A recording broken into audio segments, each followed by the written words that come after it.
guys. So, welcome back to our second session of Candlekeep Mysteries. Last time we met our party, got a chance to introduce everybody as you gathered in one of the many offices in Candlekeep's Pillars of Pedagogy. You were having a relatively peaceful day, sorting through some of the new book arrivals, looking into some of your own individual areas of research as you went through looking at all these new books that had just arrived. And it was while you were sorting through these books that your peaceful afternoon was interrupted by a rather strange creature. Disguised as one of these newly arrived books was an ectoplasmic entity, masquerading as one of the rare volumes. It was apparently quite hungry after spending so long pretending to be a book and decided that all of you would be a tasty snack. So, it attacked, and you were able to relatively quickly dispatch the creature, which turned into basically a glob of snot on the ground. But once you dispatched this creature, one of the avowed adjutants by the name of Sprig, I believe her name was, arrived. Yes, Sprig Summerfoot arrived and seemed interested but not alarmed. Things like this seeming to be relatively common in Candlekeep. And as she was munching on her little bag of endless cookies, she told you all about the fact that this wasn't the first time this had happened. In fact, this was the third book, which had come to life and attempted to eat one of the people in Candlekeep. So, as you were all already involved, she decided to allow you all to look into it and let the other avowed know that you all would be checking it out, questioning the other two people who had come into Candlekeep bearing more of these books.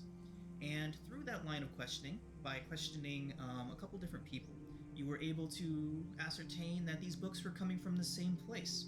A small book vendor in the city of Baldur's Gate. More specifically, the large open-air market in the upper city of Baldur's Gate known as the Wide. It was then that you all set out to Baldur's Gate the following morning and began your journey towards the city. The journey itself was not an uneventful one, as a were-rat intent on relieving you all of your valuables waylaid you on the road, but you were all able to mercilessly cut down this were-rat and continue on your way. So that is where we're going to go ahead and pick up today, everybody. You are all still on the road to Baldur's Gate and nearing the city.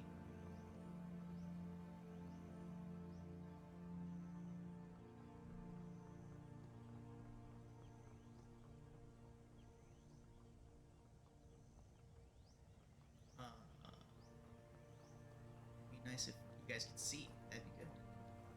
It's so dark out. There we go.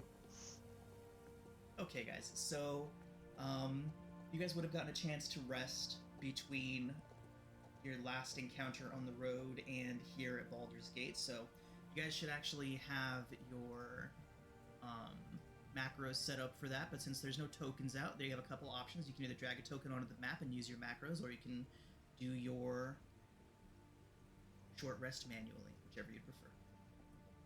Short rest. Okay. Long rest, sorry. It would be a long rest. Oh, It would be long rest. Yeah, it would be a long rest for you guys. Thank goodness for that.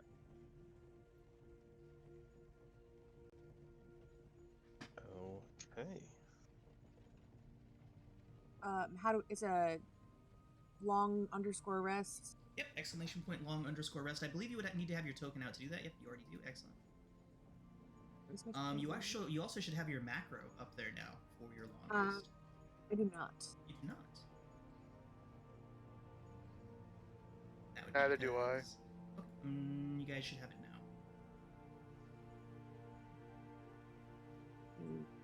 Oh, there it is. Boop. Doesn't look like anyone has token action set up yet either, so I'll go ahead and get those on you guys. Yeah, as I said, it's not working. No.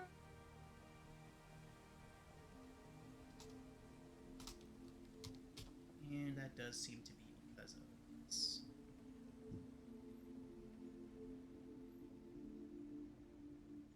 Nice. Car just ran around the whole. Zoomy dwarf. Okay, your guys' token actions are working again.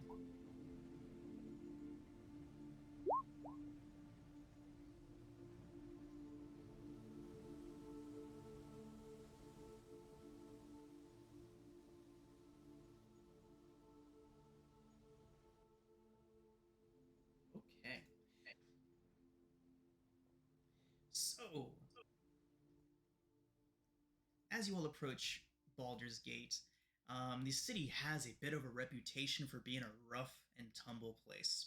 Those of you that have been here before would be familiar with the fact that it's wise to watch your purse and your neck when you're wandering through the city. From bandits and cutthroats to the Flaming Fist themselves, the city's own private military. The place is not exactly a safe place.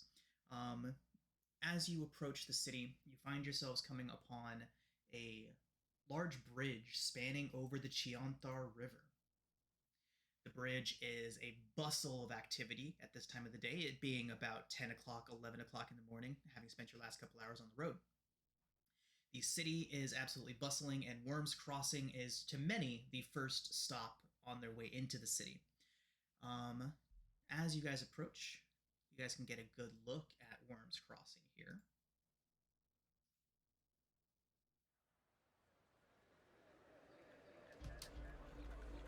Worms Crossing is both a small town and a bridge. There are several structures built directly onto the top of the bridge, as well as several more hanging from the sides and the pillars. It is crowded, it is noisy, and it is already becoming quite a warm day. So, what would you all like to do?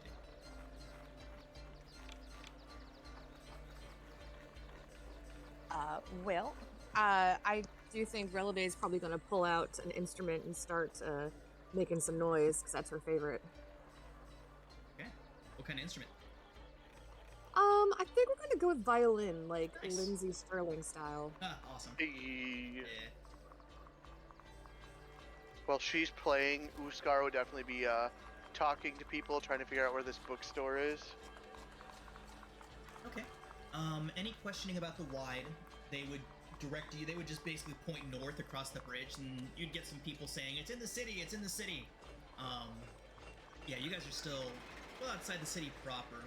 Worms Crossing is more of just a little small town just outside of Baldur's Gate. So you guys would be right there right now. I'll go ahead and ping that for you. Right about there is where you guys find yourselves at the moment. He'd ask though if anyone knows anything about this specific bookstore, not just where the wide is. Okay.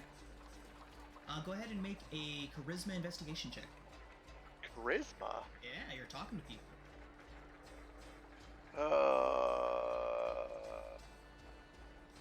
So I'm proficient in investigation, so... So you would make a charisma check and add your proficiency bonus.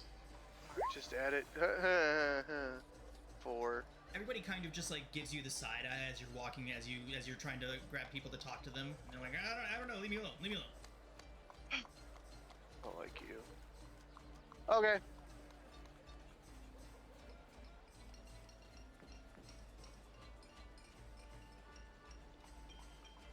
So yeah, you guys are noticing an abundance of halflings on this bridge. Concentrations that you really don't see in many other places. There are a lot of them around here, and looking around at the architecture, it's pretty easy to understand why that is. Their small frames make them excellent candidates for living in the hanging structures that hang from the sides of the bridges. Very unlikely that people much heavier than halflings would be able to walk around inside of those. You can see them hanging off of the pillars of the bridge here. But yeah, normally it's kind of a rarity to see a halfling. Maybe 1 out of every 20 or 30 people that you would see, but here you're getting there's about half the population here seems to be all Strongheart halflings. That looks especially unsafe. I love it. Yeah, people flow north and south across this bridge, shoulder to shoulder. It's almost impossible to get anywhere without bumping into somebody. When I finish playing, is there by chance like people around? Oh yeah. Awesome. I'm going to take a bow and ask if anyone knows where the Dune bookstore is. First off, go ahead and make a performance check. trying to get my thing to pop up. Sorry. Performing. So, Releve, you have probably about a dozen or more people all surrounding, all in a semicircle out in front of you. And as you finish, everyone just begins applauding. People begin tossing coins down, as they do for anyone that performs randomly on the street. Go Yes. ahead and roll a d20. D20.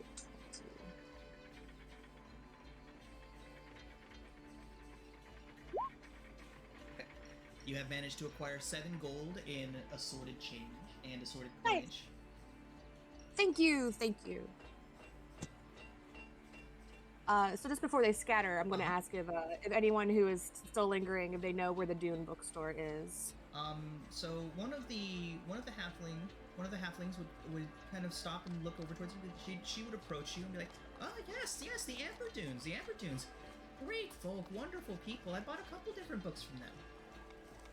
Wonderful. We're looking for. I'm looking for some music books, and I know my friends are looking for some books. We're definitely looking for them in particular. It's fantastic. They're right around they're tucked away in a small corner of the wide. You know, a lot of the newer vendors don't really get the greatest spots, and then she goes on with giving you some directions on how to find them in the wide, which is of course very helpful because the wide is a big place, and finding a single vendor in there would have been difficult. I'm going to thank her profusely, and if I have a silver piece in my change bucket, Oh yeah, I'm going to hand it over because that was important information. Right. She would be greatly appreciative, as most of the people that are on this bridge seem relatively down on their luck. It doesn't exactly seem like an affluent area. I'm going to make sure the rest of the group knows what I just found out. Okay. Well done. Everyone likes music.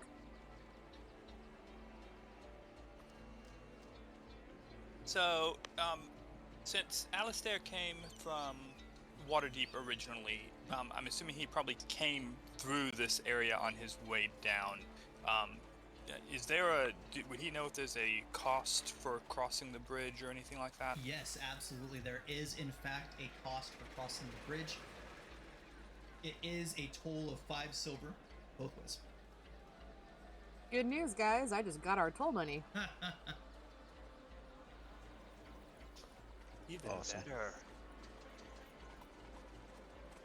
So yeah, speaking of such things, as you guys make your way across this veritable city of its own on this bridge, you do start to see a bit of not a queue, more like a mass of people forming in front of that central gatehouse that you guys saw in that image. There's a large stone that juts up directly from the center of the river, and on that stone is a small fort. You can hear people shouting, and the massive bodies slowly inches its way forward as you all approach it.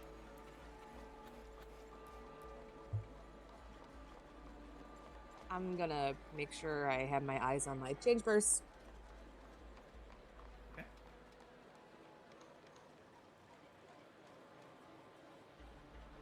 All right. So So I'm gonna make as- sure we don't lose our dwarf. Yeah, that'd be bad.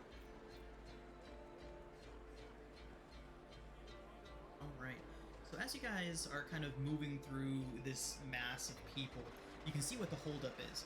There is about six men in full armor, standing in a line, and they seem to just be kind of nonchalantly chatting with one another. Every now and then they'll look around into the crowd and point at somebody. That person will hand them 5 silver, and then they'll wave them on through, but they're doing it very slowly. And anytime anyone tries to rush up or push on them, they just shove them back into the crowd, pushing them even farther back. You can tell that these guys, the attitude of these guys is 100% what's causing this buildup of people here. They're only letting maybe 1 or 2 people through every couple minutes. Yikes. Is there a slightly shadowed kind of, where, not in direct line of sight of many people spot that I could step into and change my appearance? Yeah. As soon as you get closer to the edges of the bridge, there would definitely be some out-of-the-way spots between buildings and whatnot. So, Alistair, basic physical appearance is going to stay the same, but the quality of the clothes he is apparently wearing has gone up about 5 notches. While Alistair's changing, Uskar's gonna walk up to one of these guards and politely be like, "I am on official business from Candlekeep," and he's gonna show him his papers and ask for permission to keep on going.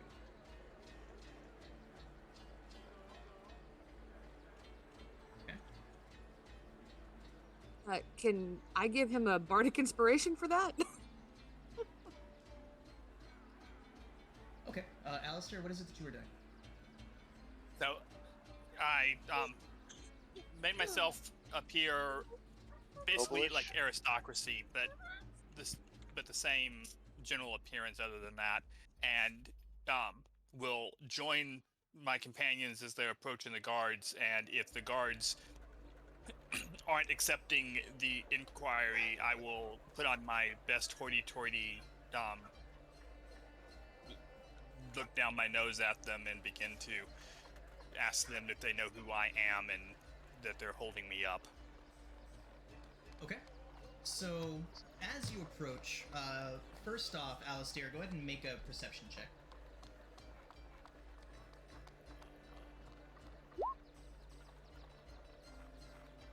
As soon as you step back into the crowd in your finery, you definitely begin to feel some tuggings at your coin purse and other parts and other like your weapon. Basically, people are trying to get into your pockets at every point that you turn right now. But you do notice you're able to Maybe having shoo them trouble away. finding my pockets because the pockets aren't in the same location Right, on my a lot of confusion going on in the crowd as you pass by. So as you guys approach the front of this mass, the Flaming Fist soldiers kind of look over towards you. They noticed Alistair, they notice Uskar approaching them, and you see two of them kind of close ranks. They say, "What makes you think you can get to the front of the line?" And then one of them says, "Maybe we should send him to the back." And they kind of look over towards you guys. And Uskar, as you present that paperwork, kind of looks it over and says, "Where would your paperwork look like it originated from, Uskar?" This would be specifically as an investigator for the Candlekeep. Okay. You're with all those. What is the holdup? It's our job to keep this place safe. We need to make sure that not too many people pass on by. Can't have the city getting overcrowded now, can we? Uskar, you told them we're on official business, didn't you? Yes, I did. Alistair, why don't you go ahead and make a persuasion or deception check, whichever you'd prefer. Oof. So you see one of the guys kind of lean over as you're talking and whisper to the one who's standing right in your way, and he kind of leans back and he says, "Well, we would hate to get in the way of the Archwizards of Candlekeep. I've heard Silvira is a great patron of the Flaming Fist. Why don't you guys just go on through? They'll collect your coins from you in the middle there." You guys kind of catch the fact that this is not where you pay the tolls, and these guys have been collecting tolls from. Oh no! What is my sleight of hand? Not good. Okay. Uskar would just nod at them and also kind of glare at them and remember that. So important. Remember, these are the Flaming Fist. Alistair, from your time passing through here, you would have gotten the basic knowledge that there are two different police forces in Baldur's Gate. There is the Flaming Fist, who is essentially the standing army of Baldur's Gate and enforces the law in most of the city, and then there is the Watch. The Watch very specifically takes care of the upper city, the aristocracy. Basically, they are the quote-unquote royal guard. All they care about is that you don't mess with the rich folk. The Flaming Fist, on the other hand, they're basically just a mercenary group. Good to know. Indeed. Gentlemen, thank you so much for doing such a great job and so honorably. Ugh. Have a good day. Thank you for your help. Have the Lead day on, you Uskar. deserve. One of them kind of looks at you like, I don't want that at all. All right. So as you guys pass through, the flood of people is much thinner here. You guys find yourselves inside of that little fort area, and it's very obviously a fort. There's flaming fist soldiers marching around in formation in various spots, doing drills and whatnot. And as you pass through, there's a couple of guys standing around, kind of just directing you, making sure that you don't wander off the straight path through the fort. And on the other side, you see a skinny little elvish man sitting there with a ledger, and he would look up towards you and be like, "It's 5 silver apiece for the crossing."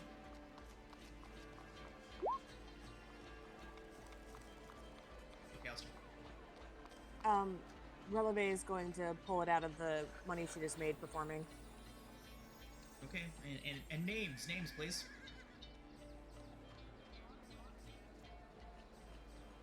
I am Uskar Frostbeard.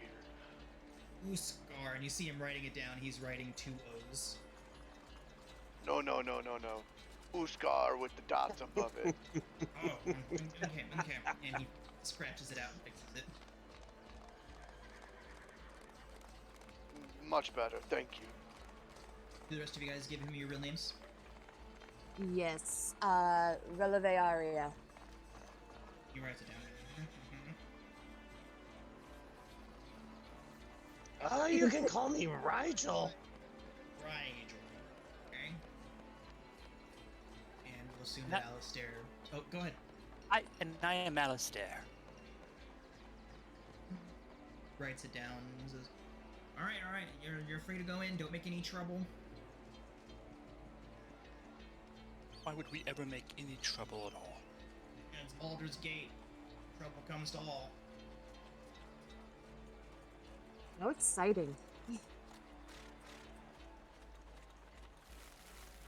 Okay. So, on the other side of this fort, you can see that it's less crowded, less densely packed with people. It's still relatively busy. There's shops and different vendors all along the walls as you guys make your way out. And could somebody please roll a d4 for me? Would we have a higher starting gold since we technically been working for the Candlekeep for a little while? Yeah, we'll go ahead and say that you guys made 10 gold each off of your first adventure for Candlekeep, so you guys can add 10 gold for that first one. Who wants to roll that d4? I did. Alright. I got 2. Oh, there it is, okay. Roll 20 just seized up on me here. Yeah, same here. Oh, no. It did take a while for Ace's 2 to come through, but I did get it. Yeah, and then there's my 1 showing up because I think I hit it as well at the same time. Yeah, it's definitely locking up a bit. I had the rolling the dice sitting there. Yeah, I'm gonna There they are, okay. I I'm just gonna got the reload one. here. I'm curious if it's slower or faster if I do it from here. I cannot refresh, otherwise I will lose stuff. Rigel, what's your passive perception score? 15. Really, that's high for level 2. Oh Rigel, yeah. You look down and you see a hand literally holding on to your coin purse. Oh. And there's like a knife also, and they were like just about to cut it. And as you look down, the hands just freeze. And standing at about 4'3", there's a little cloaked figure that looks up towards you and is like, hi. And they cut the coin purse. Oh boy. You can make an athletics Okay. or acrobatics check to try to catch them as they begin to bolt. Okay. Do any of us else notice? Rigel? Alright. I'm reloading. Sorry, I'm reloading. Yeah, let's go ahead and wait for you guys to get. Let's go ahead and wait for everybody to get caught up here. My apologies. No worries at all. That's my bad. Don't sweat it. I seem to be software. Okay. I seem to be back in business. I am back in business now. An acrobatics check to grab it.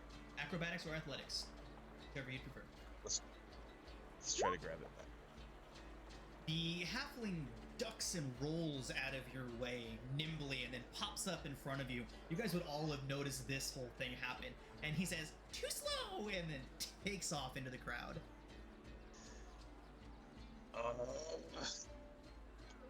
I don't even know how much money I own. I have 10 GP. You have 20 actually. That was very I have kind of you to give him your 20 now? money that way. We all got an extra 10 from our first mission that we did. Can I make an attack against this thing? Absolutely. This halfling? I I think I'm gonna try to use my breath weapon. Oh, Oh, is crowded. It is very crowded here, dude. If it is a cone, no, it's a straight line. it's a line. How long is this line? 30. You This- are guaranteed to hit bystanders. Shoot. Okay. Who's All right. can throw a hand axe at him? Okay. Never mind. I won't do that. I don't wanna. Wait. My breath weapon description. Whatever. We can figure this out later. It says it's a cone, but I'm pretty sure the gem dragon has a line. It depends on what color you pick. Oh, maybe it's wrong. No, What- yeah, you're what is right. the damage It is a type? cone. Force damage. Force? Because I'm an amethyst dragon. Okay. So I will go ahead and let you make Actually, that call, whether you want it to be I'm a not cone gonna do that. or a line. Well, just for future reference, I'll let you make that call whenever it becomes relevant again. If you want it to be a cone or a line, but once you pick, it's that. Oh, forever. okay.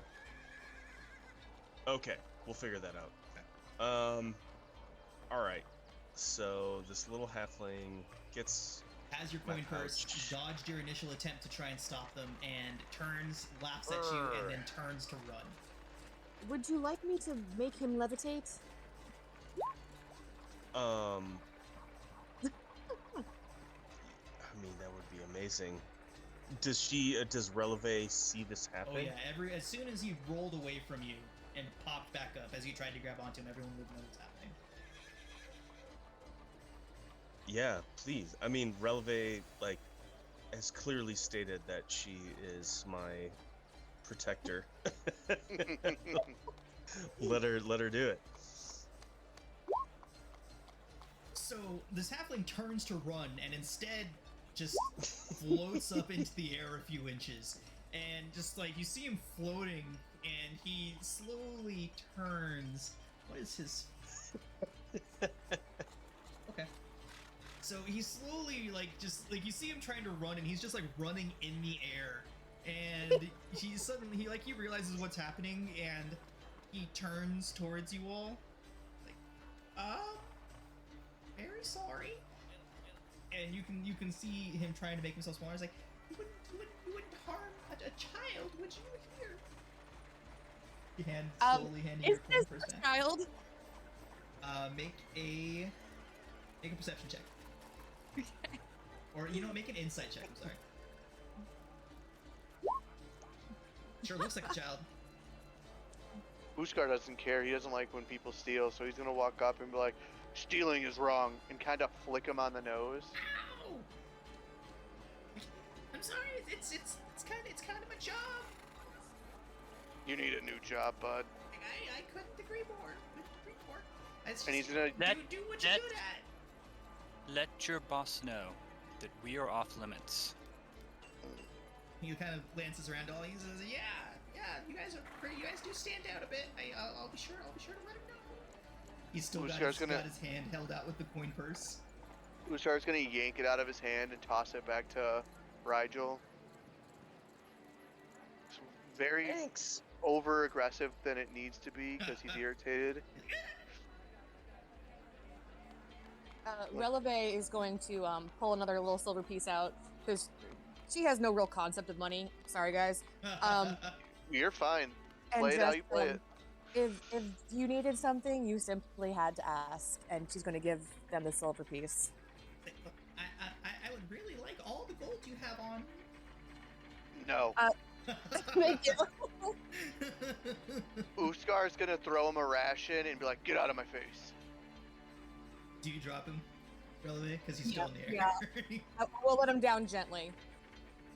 He gently drops onto the ground. He's looking around. He's like, "Wow!" Brushes himself off. Got off pretty easy, and then he turns around and disappears into the crowd. Where do you think his parents are? He wasn't a child. Damn it. Every And time. Uskar just kind of shrugs it off and like just continues going down the bridge or the wherever we're at. Yeah, you guys are still on the bridge. Yeah. It's also Sorry, entirely Dad. possible he grew up on the streets like I did. No parents at all. It happens. More than likely, some boss somewhere is putting him into slavery business. Yeah, that's a real shame. I mean, sorry guys, I think I attract a little attention. I'm pretty shiny. Put your coin purse in your backpack. I'll keep a closer watch on it. I'm sorry. It's all right. It's not your fault. You do nothing wrong, ever.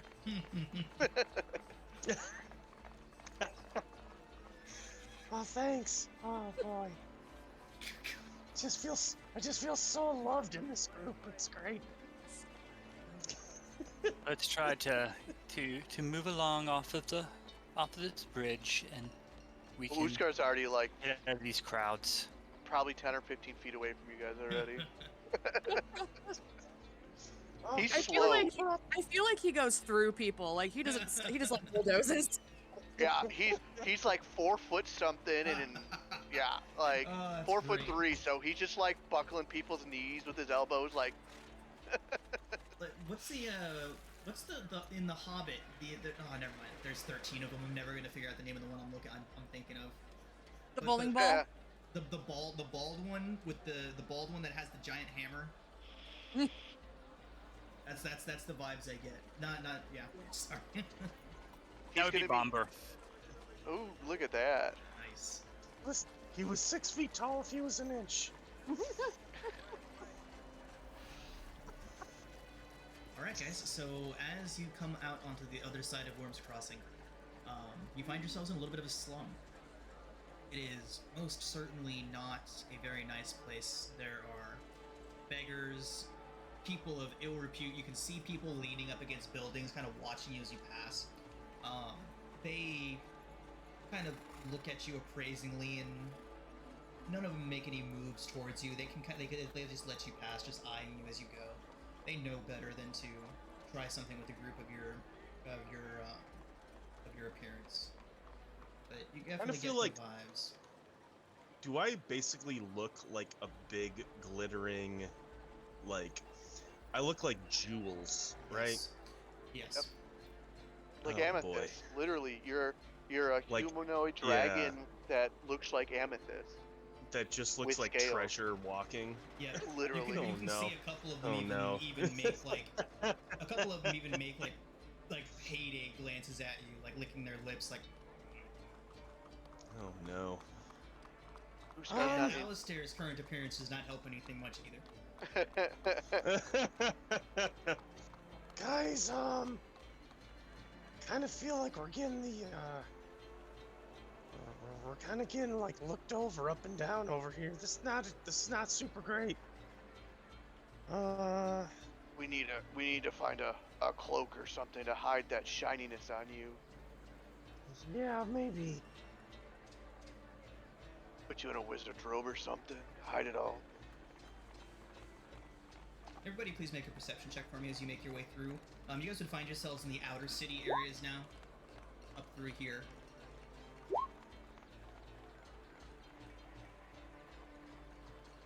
Is that Releve. slum territory, or Yes, you guys are very much in the slums right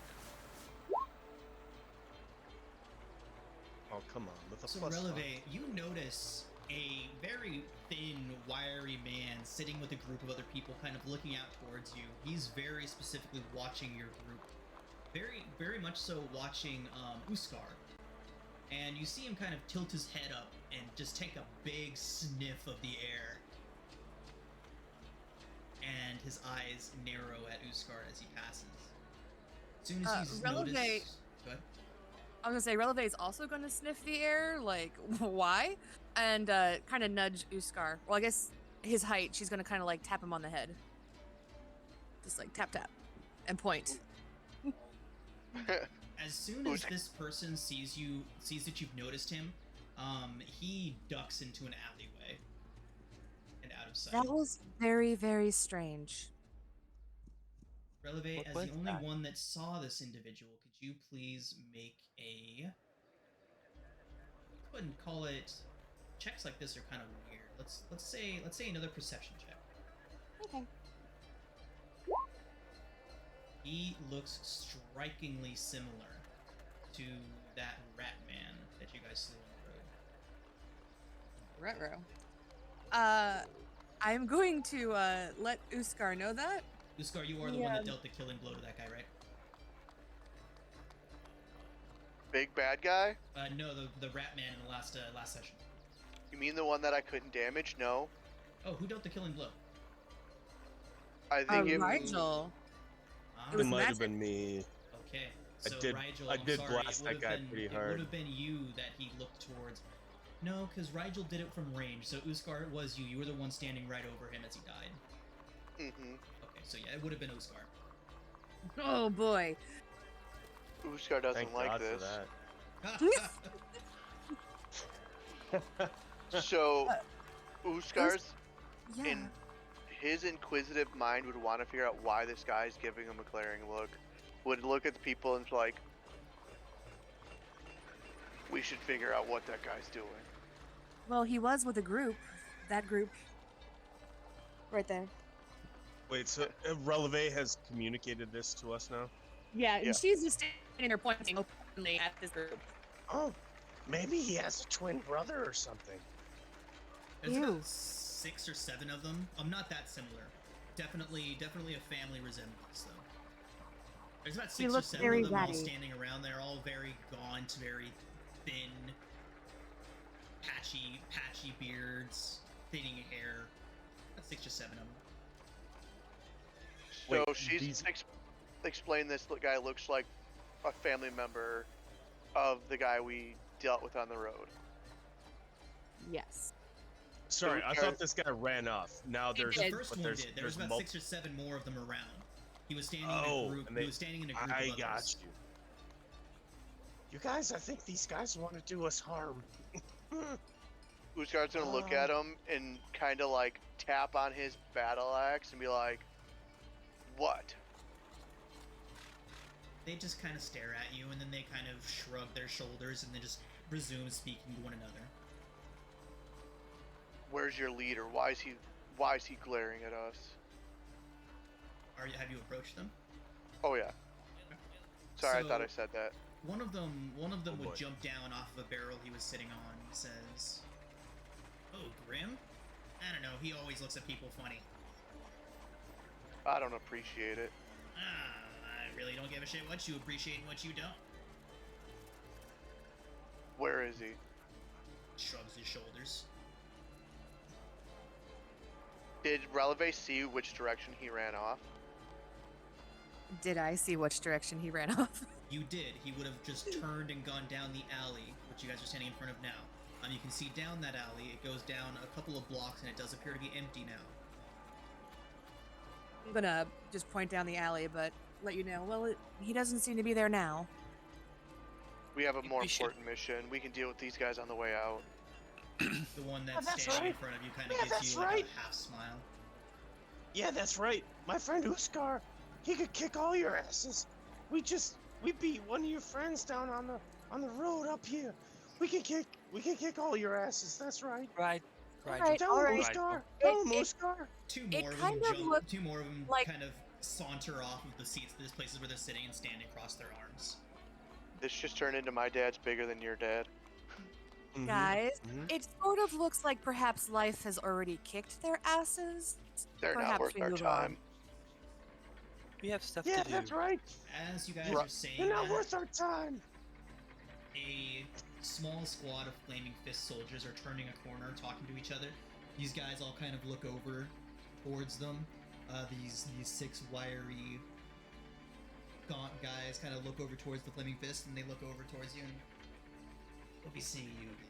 And they all turn and slowly start walking downtown. Uskar Oh, just that's a shrugs nice and way. turns around.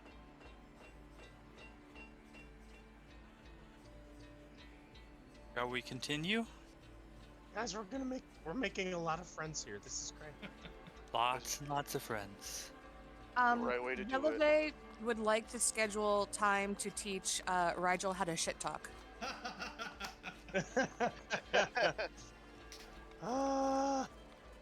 Okay. Telling people the Um. shortest person in your group's gonna beat their ass. Okay. I don't know. I'm sorry, guys. This is like my first time outside of Candlekeep. I'm a little new at this. It's all right. Just Next time, don't tell them I'm just gonna beat them up. Like, Let it be a Okay. surprise. yeah. I see. So we pretend like we're not super strong, and then we get them, or whatever. That works. Okay. All right. Well, I'll try to follow your lead from now on. I'm sorry. Oh boy. Got a lot to learn, clearly. Uskar just kind of laughs like this weird, deep, guttural laugh and just keeps on going. Follow along. Yep, we are behind Uskar. These are crowd control. Good stuff, guys. Okay, so as you all continue on your way through the outer city, it is, as you make your way farther in, the slums become more organized, to be the way that I would put it. The people seem less aggressive, seem less outwardly hostile towards you. You can see them talking to one another. There is still a general atmosphere of these people don't have much, but the closer that you get to the city walls, the more they seem to be of a community. Especially when you pass by a small, it looks like a little settlement inside of the outer city. High sandstone walls. You can smell exotic spices and exotic cooking coming out from there. This area right here. Those of you familiar with general information about Baldur's Gate would know that to be Little Kalimshan. It is basically a small group of immigrants that have come to Baldur's Gate and started their own little settlement outside of Baldur's Gate. It's self-enclosed. It's very it's very self-sustaining.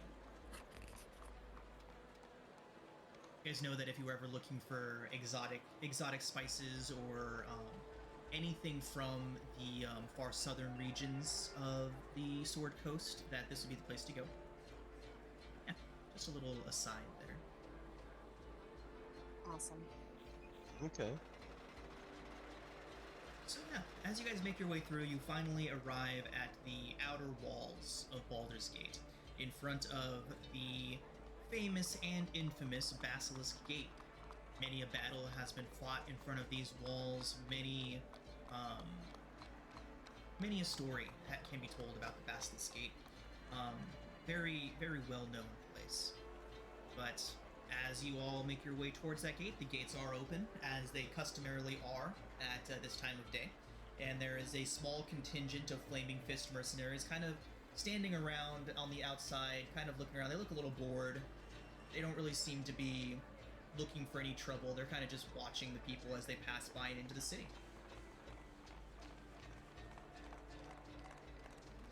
Interesting. Just give them a wave. What time of day is it? At this point, you're probably looking at about 11 noon-ish.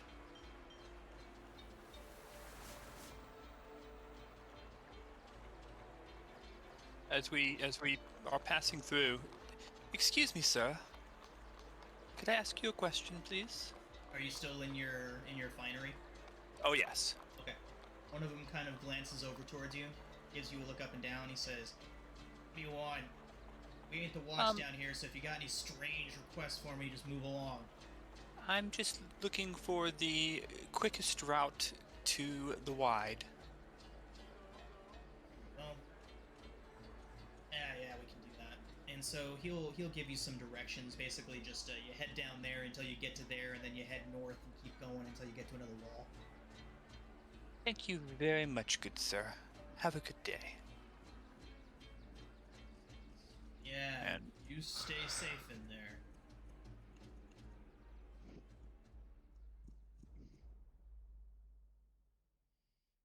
So making your guys' way into the And city then. strode through. Right. So, as you guys make your way into the lower city, it is not exactly a nice place compared to the outer city. It is certainly a lot better, but still not many buildings more than a story. 2 stories is the biggest are the ones that stand out here. But yeah, more shops, more vendors, lots of little houses packed in, one on top of the other, and yeah. This seems like an uncomfortable way to live. Can imagine medieval big city living very Blech. comfortable. Everyone watch where you step. It's time to look more normal.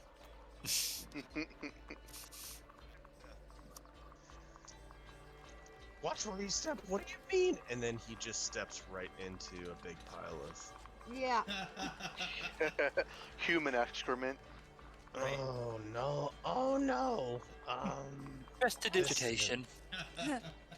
I see you Uh, learn by and- doing. And you're all nice and clean again. Oh, thank you. Scar's so close to the ground, he's just kind of like holding his nose as we walk by some of these piles. This place is kind of gross. Let's just get this done. Cities often are. Ah, boy. So So we're heading toward the Wide, right? Whee! So, this big old open space is where you guys are headed. And as you all make your way northward, eventually you do come across another wall inside of the city. And you can see that as you make your way closer and closer to this wall, the atmosphere changes, and it's almost like you're going from like the lower class area into the middle class area. The streets are cleaner as you approach the wall separating these 2 parts of the city. The streets are cleaner, the people are a lot friendlier. You know, shopkeepers are calling out to you from nearby windows and things like that. People are generally not just scowling all the time. And as you approach one of the gates through this wall, you see two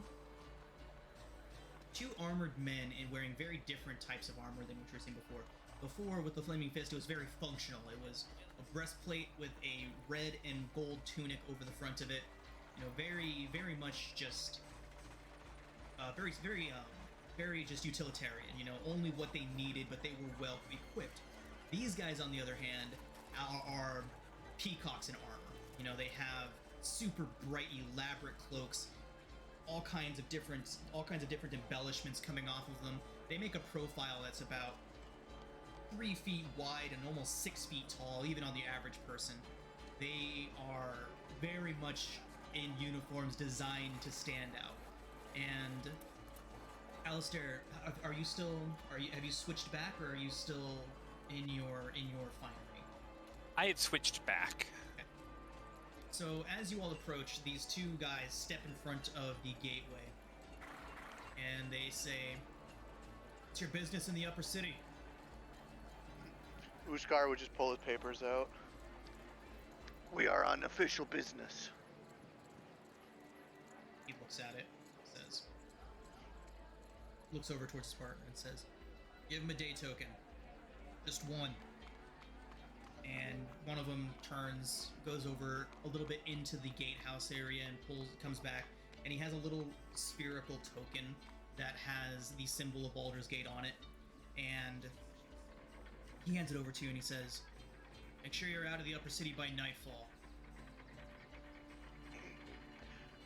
Uskar's gonna nod and be like, "If I need to come back tomorrow, you'll have another one for me?" He nods. He nods back and just walks past. Have a wonderful day. He just kind of watches you pass. How do they deal with if you get a day token if you find lodgings at an inn in the upper city? The upper city is an interesting place. So, Alistair, having passed through here, you would probably have at least a little bit of this knowledge. But essentially, if you are not a guest of a resident of the upper city, no inn will allow you to stay. They will direct you to the inns in the lower city. You have to have direct recommendation from somebody who lives in the upper city in order to get into the inns here. Piece of steak. Furthermore, you would also know, having heard, that the punishments for being caught in the upper city after nightfall and not being a resident is imprisonment.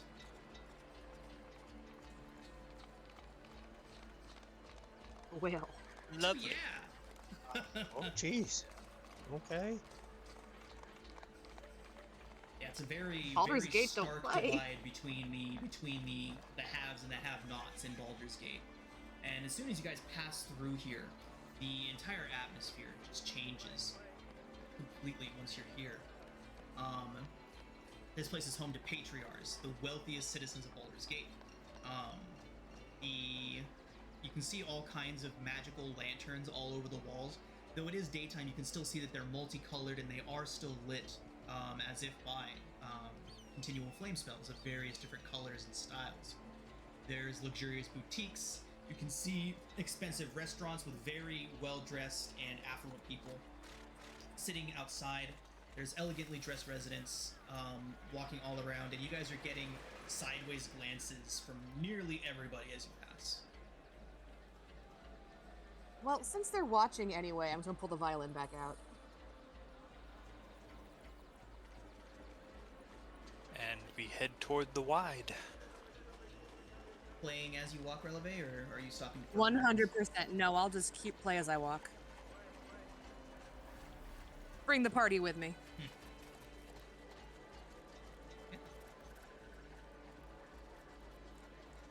Okay, so you find your way to the wide. It is not hard to find once you're in here. It is basically right next to the wall. You're only traveling for a block or two before you find yourselves near one of the many entrants to the wide. It is a massive open-air market. There is noise and various different spices and all kinds of different smells coming through from different merchants selling dyed clothing to different types of food and all kinds of things. You can find just about anything here in the wide.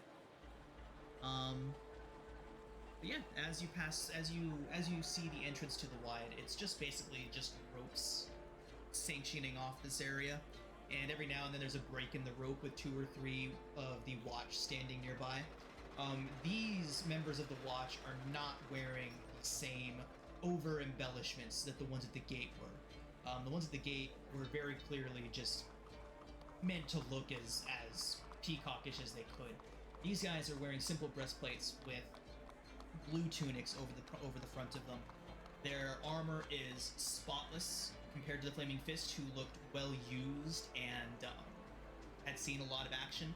These guys, their armor is completely spotless. Their weapons are immaculate. They look like they've never even... It looks like their swords never even left their scabbard before, but as you approach, the way that they stand does show an air of that these guys know what they're doing.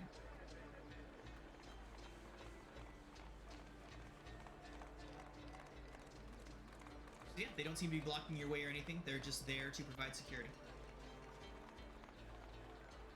Releve, you were given directions to this bookseller, were you not? Yes. Totally know where we're going. Okay. Wherever Sean sends us. So as you guys make your way into the Wide, you're passing by a lot of different shops. While outside of the Wide was just this completely upscale, affluent neighborhood, once you get into the Wide, it's a lot more like what you would expect from your average city. There's a mixture of all kinds of different people here. The rich walking among the poor. The Wide is very much a place that is welcome to all once you are inside. You pass by what looks like a bakery. There's a sign out in the front that says Autumn's Breads, sweet pastries, cakes, all kinds of things like that. You can hear a very small, squeaky voice calling out, and as you can see there's a child that's calling out, saying that each of these pastries is only a silver apiece, trying to call out to people as they pass by. We should grab a bite to eat. It is lunchtime. Is that a lot for a Partial- piece of bread? I'm partial to It's not croissants, cheap. but yeah. It's not cheap. I wouldn't call it expensive, but it's certainly not cheap. Yeah, that seems kind of a lot. for a Uskar would croissant. just pull out one of his rations and eat it. Like, he doesn't want to spend money on any of this food. Alistair is definitely getting a pastry. Just picturing Uskar chewing on a piece of like jerky, just. While Quite Alistair literally. walks along beside him, munching a fancy pastry. Nice. Okay. There's another shop as you pass by called Coppers to Crowns. It's an antique shop selling all kinds of miscellaneous oddities and things like that. You can see a tiny little silver unicorn sitting on the table in front among a bunch of different other things. Yeah, just a lot of different trinkets and little pieces. Releve is staring at this unicorn. It's shiny. It most certainly is. Yeah, there's all kinds of different stuff out on the front of this table. And there's like tiny silver bells without clappers. There's what looks like a single caltrop that has been made from several very large teeth tied together. Yikes. Ooh. There's a piece of iron that looks like it was carved, that looks like it was not forged, but as if this piece of iron had always been in this strange symbol. None of you recognize the symbol, even if you have studied religion and studied the pantheons. Completely unknown symbol. There's an old pair of socks hanging from a hook. All kinds of random stuff. How much is the unicorn? So he says, "Oh, that you can have it for 12 copper. Silver 2 copper." Sold. Hands it over to you. It's way too light to actually be silver. It's fine. He loves it. I think you may have overpaid. You can't really overpay for happiness. I think you overpay for everything here. That's kind of the point. Makes sense. And he shakes his head as he walks away. Let me be Oh. happy. Can I do a perception check to see if we're being like followed by any of these nefarious characters we've seen? Yeah, go ahead. Okay. You don't seem to be being trailed. There doesn't seem to be anybody following you. Okay, cool. I don't Cool, see those people from the lower in the slums getting in here. Yeah, I don't think they would get past the gate. Now, they may know a secret never way know. in. I know if I'd run up in this town, I definitely would have known the secret way in here. Oh, for sure.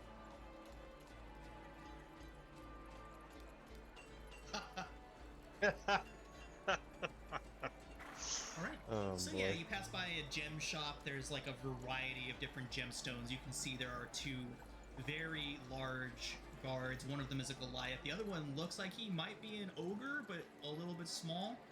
and they stand on either side of this table, just packed with gemstones of various types and quality. Is there any amethyst on it? Yeah, there would be amethysts. She's just gonna point at it and be like, "Look, Rigel, it looks like you." Oh wow, that's beautiful. Yeah, I guess it kind of does look like me, doesn't it? Oh boy. The resemblance is striking. The old human man behind the counter kind of gives you guys all a look, and he says, "Move along. Can't afford any of these." You can't afford me. My God. He gives you a very Never mind. confused look. Sorry. I'm like Beyonce. You don't know who that is. Never mind. We haven't practiced that smack talk yet. Beyonce is a very large metal chicken. Woo. We'll figure it out. Wait, what about a metal chicken? Right? What happened? Look up Beyonce, the giant metal chicken, on the internet sometime. Oh my. How close are we getting to our I don't think you're booksellers? ready for this, Jemmy. Oh my god. Oh no. Indeed. Oh boy. Okay. All right. So yeah, all kinds of stuff. And the last shop that you guys do take note of as you pass through is a place called Wizards of the Wide. It is a tent that is bursting with different arcane focuses. The word foci just does not sit well with me, so I'm just going to call them focuses. Many different arcane focuses just sitting around. There's spell scrolls heaped up on tables. So, you know, relatively close to Candlekeep. You guys know where to go if you just need some stuff. But yeah. Are they only spell scrolls, or are there like books on, I don't know, Jinn, for example? So as you're going through, there is just spell scrolls here. But as you ask if there are books on Jinn, the half-orc proprietor of the place would say, "Oh no books here. We have an agreement with the Amber Dunes over there. They're the only book vendors in this part of the Wide." He said the magic As words. He points Okay. over. You guys do see a stall with a sign over the top of it that says Amber Dune Books. Ushkar's headed straight there. I'm gonna thank the orc, and skip across the way. Second.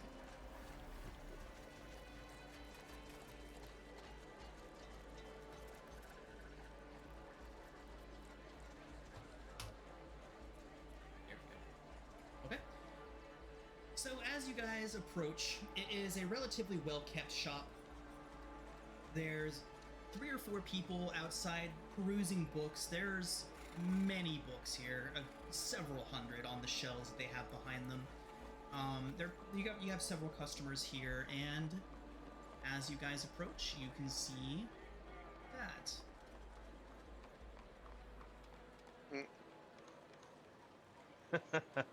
It's Okay, Prince guys. Charming. So as you approach Yeah, Amber right? Dune Books, we are going to go ahead and take our break for the day. And when we come back, you can have your conversations with the Amber Dunes. Okay, guys. So you have found Amber Dune Books. There are a pair of booksellers standing out front. They are showing off their books to people. The place is relatively crowded. There's definitely a decent amount of patrons around enjoying the books. What do you guys want to do? Alizar will hang back a moment as the rest of the group approaches so that he can take on the form of Alizorax. Releve is going to just start looking through the stacks. Okay. Yeah, there's a good Yeah, several hundred books. I'd imagine that Rigel would just be like so overcome with just like he wants information, so he is just like running around and being like, oh my god, like, oh, this is so fucking cool. Like he is going from like cellar to cellar, like fanning through books, like he's very excited. So in the What? in the art, in the player handout art you put up, Uh-huh. there seems to be a number of little figurines. Indeed. Is that actually Those are something actually that's going throughout. on? They are all over the place. And what are they? Look like they Make a nature check. nature check. Ha ha ha ha ha. That's funny. They appear to be jackals. Jackals. All jackals. All jackals. Do we have jackals around here? No, they would be farther to the south and east. Would Uskar know the significance of these jackal? Aside from the fact that there's a bunch of jackals, no. I mean, if you walked into my sister's house, there'd be a bunch of little figurines of pigs. Right, and my grandma has cows everywhere. That does not mean she's a were cow. Well. I need to turn that into a playable race now. It has to be done. Fucking were cow. That's a thing now. It's canon. It's been done. I think it was actually published in a Dragon magazine at one point. Is Releve able to cast detect magic just on the books, like in the stacks around her? Yes. Cool. There is most certainly some. What kind of magic? There is most certainly magic around. And as you're looking around Releve, it kind of begins to point. So they would notice you casting a spell. With verbal and semantic components. Are you trying to do this sneakily? I am, but I'm also ready if they talk to me. Okay, go ahead and make a sleight of hand check to see if you can do this without being seen. If Alizorax is striding in boisterously, would that help? I yelled it, clearly. Yes. I sang it out. So if Alizorax is making a scene as he's arriving, we can go ahead and give Releve advantage on that sleight of hand. I am. Okay. So, Releve, as you begin this casting, Alizorax and all of them just look up towards him. Even the customers are all looking over towards him as he approaches. I mean, because you have basically Gandalf striding in, Love it. calling out, "Rigel, my dear boy, are you finding anything interesting over there?" I think it's all really interesting. I don't know. You This know is what we're fascinating. looking for. We're looking for the rare stuff.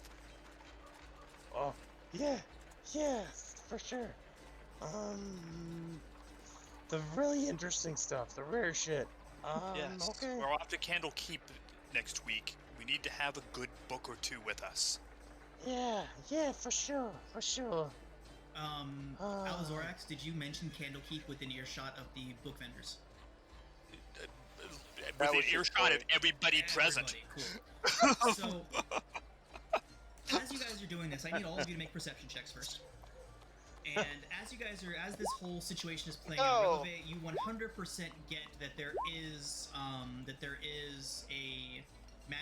are magical effects, both illusory and transmutation effects happening within 30 feet of you. Let me see. This way you can use your actions. You faint aura. Okay. So behind you, you can see a vendor that has all kinds of little mundane magic items about, little one-time use things. But then in front of you, you can see there is a small chest behind the counter that is tucked away, but you can see a faint glow coming away from it. As Alizorax and Rigel are having this conversation, one of them, the woman behind the counter, immediately begins to step back and down towards it, her eyes wide and a smile on her face. As soon as Alizorax mentions Candlekeep, she stops, straightens, and pushes the chest under the table. Interesting. All right. Releve's the only one that didn't notice that happening. Okay.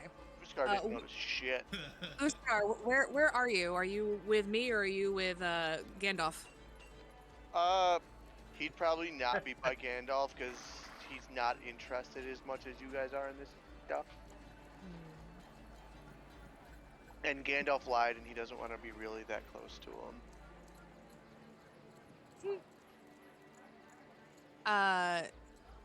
If you're nearby me, I'm going to let you know what I just saw very quietly, like super quietly.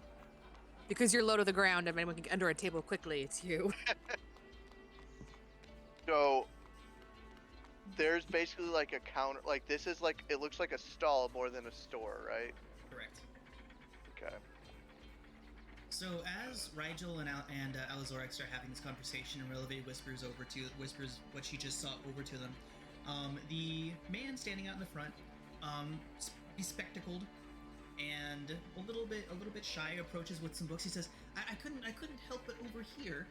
We don't have any rare books here today, but we do have many books of magical tomes, research, all kinds of different things. Is there anything that we could interest you in?"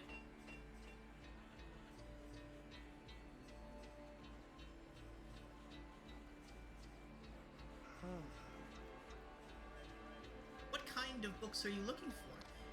I heard that you're from Candlekeep. We don't have any rare tomes here. Anything we have here is certainly already within the walls of Candlekeep, but we do have many different copies of various volumes.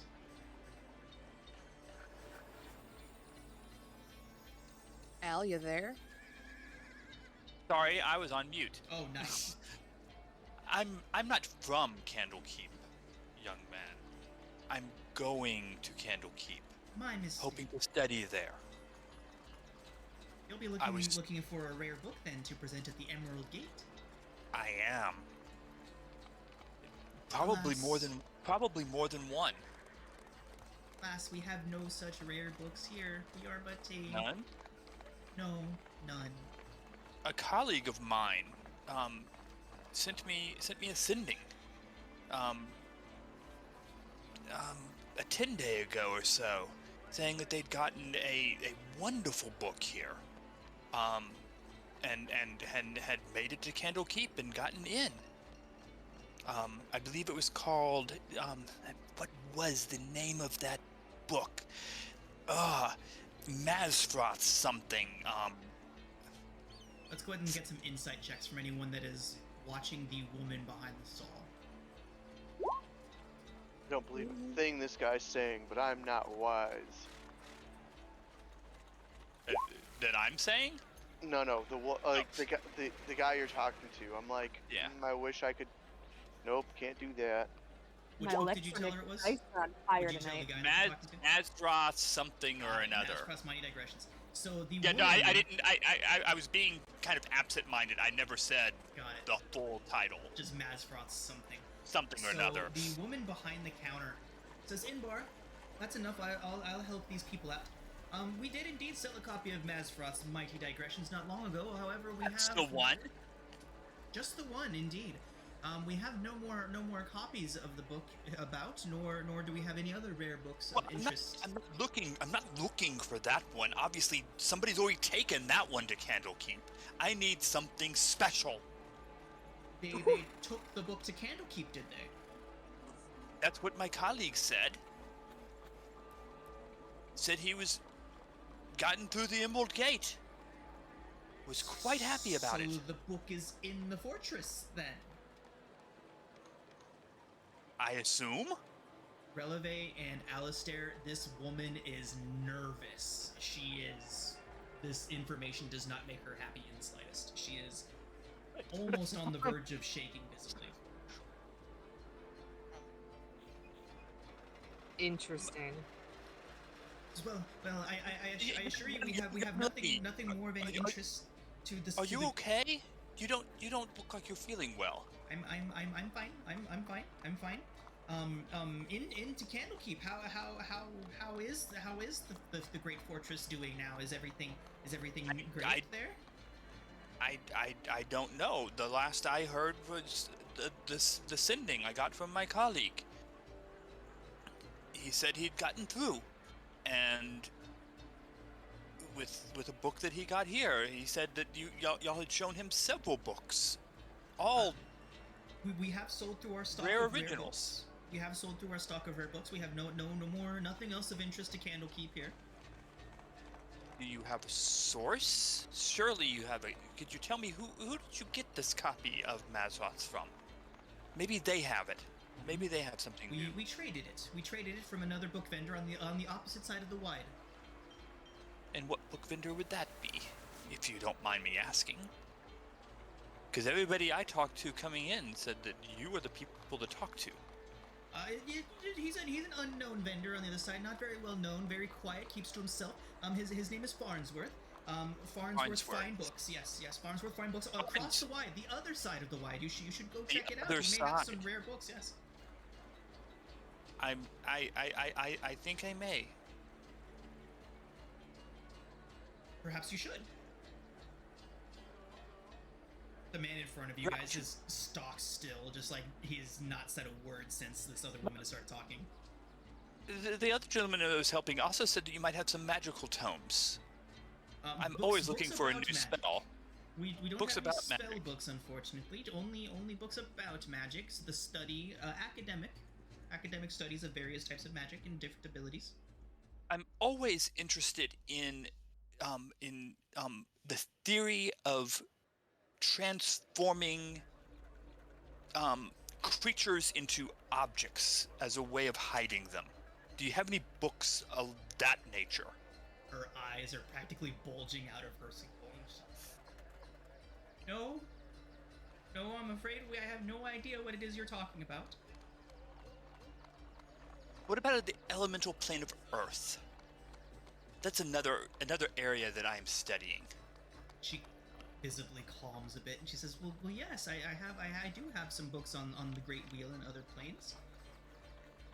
Maybe you could show them to me. Perhaps. And by perhaps the way, I could- that is a lovely statuette of a jackal there. So yes, it's a family. Where did you get heirloom. it? It's been A family a heirloom. family heirloom, indeed. It's been passed down for All of- generations. You have quite the collection. Well, thank you. And I will wait for her to find me a tome on the elemental plane of Earth. Okay. So what she has is she has a couple books on the Great Wheel itself and the various planes. The closest thing that she has to the elemental plane of Earth is a book that does detail the 4 elemental planes. And how much is this tome? She says, "Well, normally we do charge 25 gold for any of our standard wares. But you seem like fine folk, and being from Candlekeep, perhaps we could give you a discount. How about 15 gold for the title?" 15 gold for this book. Important to note that Rigel, Relevé's Detect Rigel. Magic sees nothing from any of the other books. Okay. Rigel, Releve. What do y'all think of this book? Do you think it's worth 15? I wouldn't pay more than 5. Well, it is worth 25. If it's something you want, it's worth it. This is true. Boy, I don't know. I guess so.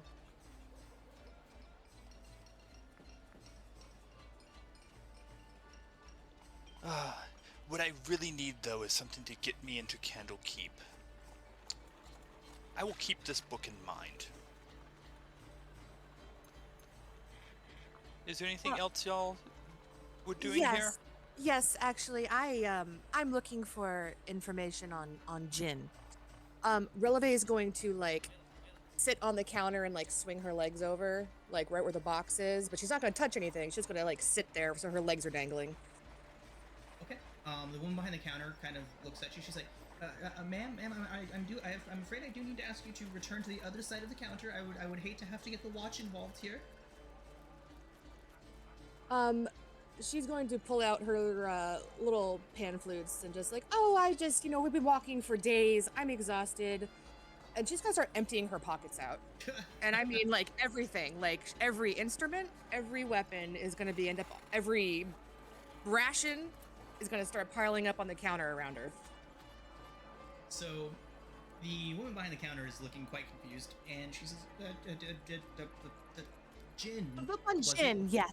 Yes, Oh, I'm okay. interested. She. I'm just gonna talk the entire time. You see, I'm descendant from Jin, and the more information I can find on them, the happier I'll be.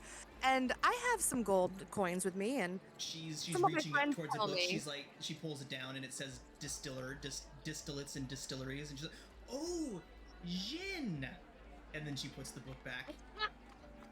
yeah, yes, Jin, yes. My friends tell me I'm easily parted with my coin, so if anything you have would be worth looking at. And still pulling things out of her pockets. A smile on her face. She's like, I believe we can help you. And she is visibly calming now that the questioning and the line of conversation is moving away from Candlekeep and away from the from any potential Rare books. rare books. Yes. So she is looking around and she pulls a few books out. A few of them one of them is on wish and the wish spell. She says that this is related to many different jinni. And then she goes and says that the book that she has given to your compatriot also would have much information on the jinn. And How convenient. And then she says, is there any... And then she goes and she pulls one of the books off, and it is a book specifically about... I know there's 4 different types of jinn. Which ones are the ones associated with the plane of air? Good question. Genie? Okay. Genie. Thank you. So He's she just does... a ball of knowledge. Actually, no, Genie is all of them. Jin is plane of air. Okay, perfect. So yeah, she does actually happen to have a single volume that is a copy of a journal written by somebody who was a servant to an actual jinn. Cool. That's the closest she can get. All right. Releve is gonna like thumb through these very quickly, and then turn around very excitedly to show her, the rest of the party that what she found, and knock everything she just put on the counter to the ground. On the other side. Yep, on the like employee side. Uskar's like, ooh, let me help you pick those up. Thank you. Really I'm trying to, like, so Have you hilariously clumsy. And then he's like trying to go around the thing to get inside to help. The woman gets directly in your way and puts her hands up. She's like, no, we will get it all for you. There's no need for you to come back here. No customers behind the counter. No customers behind the counter. Releve is it's a- already, while she's playing with Uskar, already picking things up very quickly. While that's going on, Alistair is going to, or Alizorax is going to palm one of the jackal figurines. The guy in the front seeing this all is finally knocked out of his stupor. He's like, no, stop. We will call the guard. And he starts raising his hand up like he's going to start calling for the watch. These are my things. Why are you going to call the guard for? I mean, if you want to, he can help me pick my stuff up. The woman Uskar's still behind the trying to get counter around. Raises her hand and she says, no, it's fine. Let her gather her belongings. I'm sorry. It's just I'm such an airhead. Nice. And Uskar's still trying to get in to help her. You need a Can sleight of I hand from can I roll a sleight of hand Alizorax. for the box? You can see the box from where you are now. It is locked. Has a nice fat little padlock on the front of it. How big is this case? Probably about 2 feet long and about a foot deep, about a foot wide, a foot tall. It's like a chest. That is too big to hide under my skirt. I should have asked that first. Crap.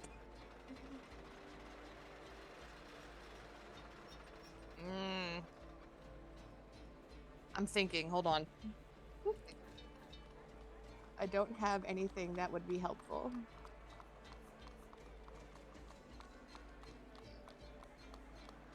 Alright, well, I guess it's gonna gather my stuff up and,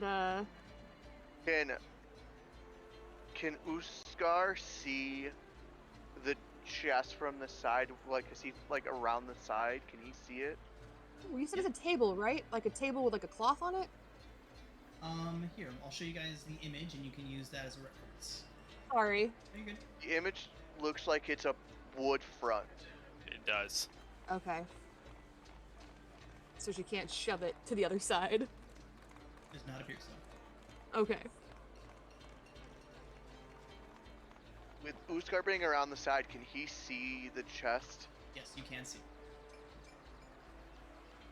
Alright, so Uskar's gonna pull out his official papers and be like, I'm on official business and I need to see I need that chest. I need you to open it. Ruh-roh. Her eyes go wide as she looks over the paperwork that says official Candlekeep business and all that good stuff on it. She's like, Open it. Oh, this chest? And just pulls it out and plunks it on top. It's like, and the guy's just over there and he's got his arms up. And so these two are on the verge of complete panic. And at this point, Rigel and Alzorax, you hear a very strong woman's voice from behind you. What seems to be the problem here?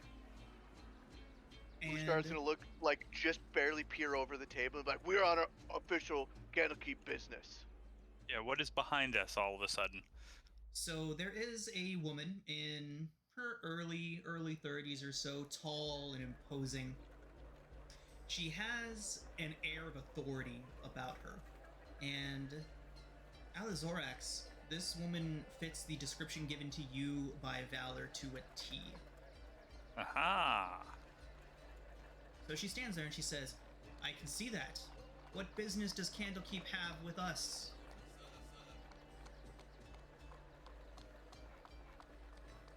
Wait, I'm sorry, who is this woman? This is the woman Corvala, the leader of this group. You were given a little bit of information about her from Valor back in Candlekeep. Right. She does. I was kind of assuming that the woman we were talking to before might have been her, but it turns out that she is not. Are you Corvala? She nods and says, I am. Now, You own if you this all shop? would stop harassing my employees and tell me what's going on here, I would be greatly appreciated. Tell me where you got the copy of Mazroth's mighty digressions that you sold to my colleague that he took to Candlekeep. You see a bit of apprehension and, not apprehension, I'm sorry, realization crossing her face. She tilts her chin back just a bit. Says, Azfrost's mighty digressions. And she looks over towards Uskar holding the paper. Found its way into Candlekeep. It did. That seemed to really, really frighten your employee. She takes a deep breath. Well, that is a bit of a problem, isn't it? There's no need for us to make a scene here, and I can assure you, Watch has been paid handsomely to ensure that they will side with us in any matters that require their attention. So, if you all would not mind, we can head somewhere a little more private and we can discuss this unfortunate matter of Mazfrost finding its way into the Great City.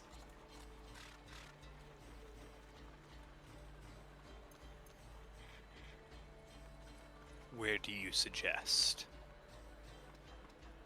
We have a home not far from here in the Blackwater. Be happy to discuss any potential recompense that is required or any misfortune that may have befallen Candlekeep as a result of our works. And why would misfortune have befallen Candlekeep? Why in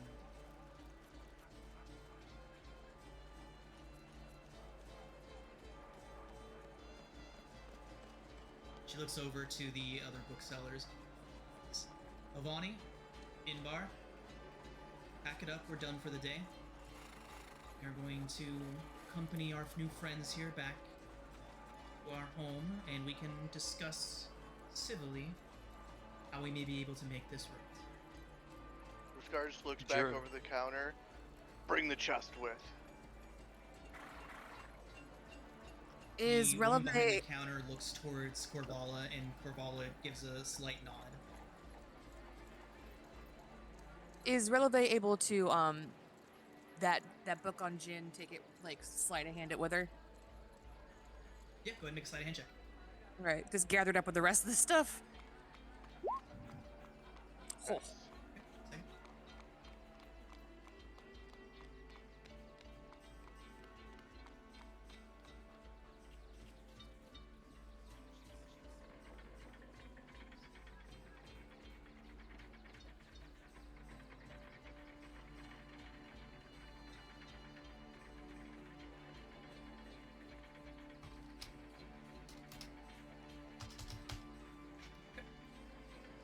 Nobody notices you. Excellent.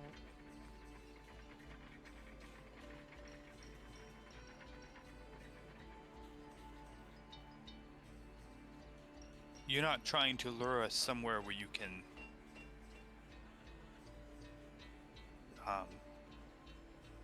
If you The harm what's us, the word I'm eyebrows looking raise for? a bit. Put violence against us.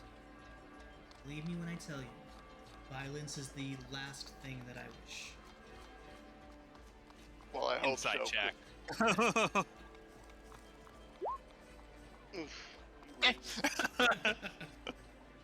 Well, any kind of violence that befalls us would be crimes against the Candlekeep. Just be aware. Corvala nods and she says, "That is understood."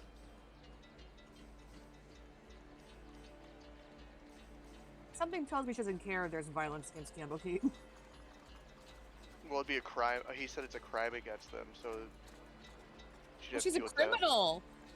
Crime's what they Yeah. do. Crime's what they do. So her colleagues are closing up the shop. They are. It's about, after your journey through the wide, it took you quite a bit of time, so it's probably about 3 o'clock right now, 3 or 4. So this home that you're taking us to, is it here in the upper city? Jeez. Let's add a little bit of a laugh. No, they wouldn't let the likes of us stay up here. We have far less than, I don't know, how much do you think that one owns? And she points towards one of the affluent people walking by. Says, million, 2 million, 100 million gold in their coffers. No. We stay in the lower city.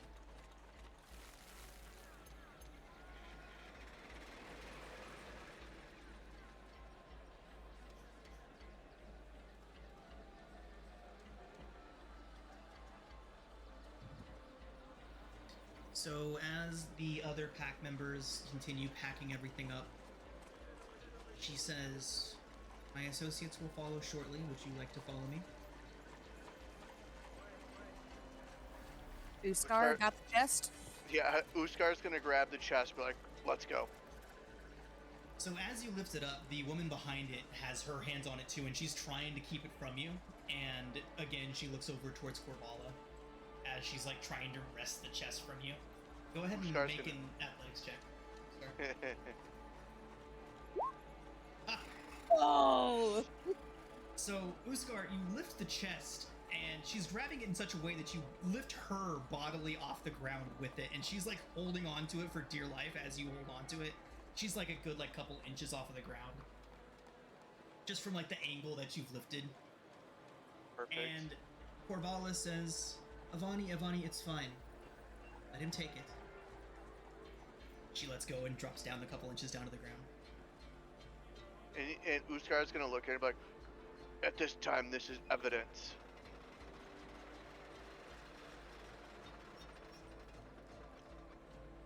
Corvala I'm gonna write a gestures. song about this. I think we should go with them. Or her, rather, since they will be closing up the shop. Let's go.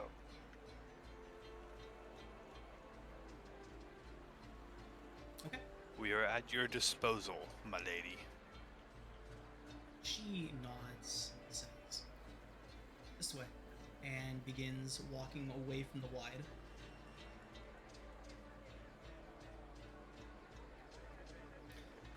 So as you guys are all making your way out of there, you notice that people aren't like partying in front of her, but they're giving her the space that she needs to get through. She's obviously known around here.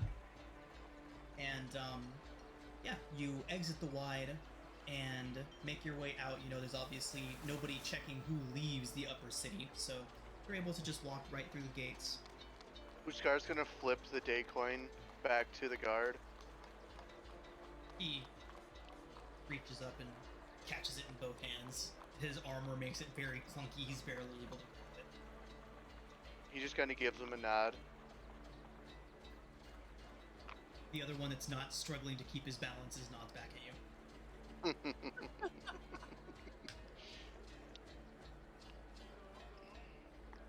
So yeah. As you guys are traveling through, you're noticing that once more you're traveling farther and farther from the upper city, and they're very clearly taking you to one of the southern corners, and it is getting more and more slummy the closer you guys get to there, until the roads are no longer paved. It's dirt roads, ramshackle buildings, all piled up on top of one another. You have quite the commute. Nods and says, "Unfortunately, this is the only place that we can afford. We have a lot of money to make, and every cent must go towards our goals and not towards lodging. I will be happy to explain this to you in detail when we arrive at the lair." Lair? Did she say lair? She did. Isn't that what bad guys live in? Yes, very much so. Or jackals. Jackalware. But this is a lady.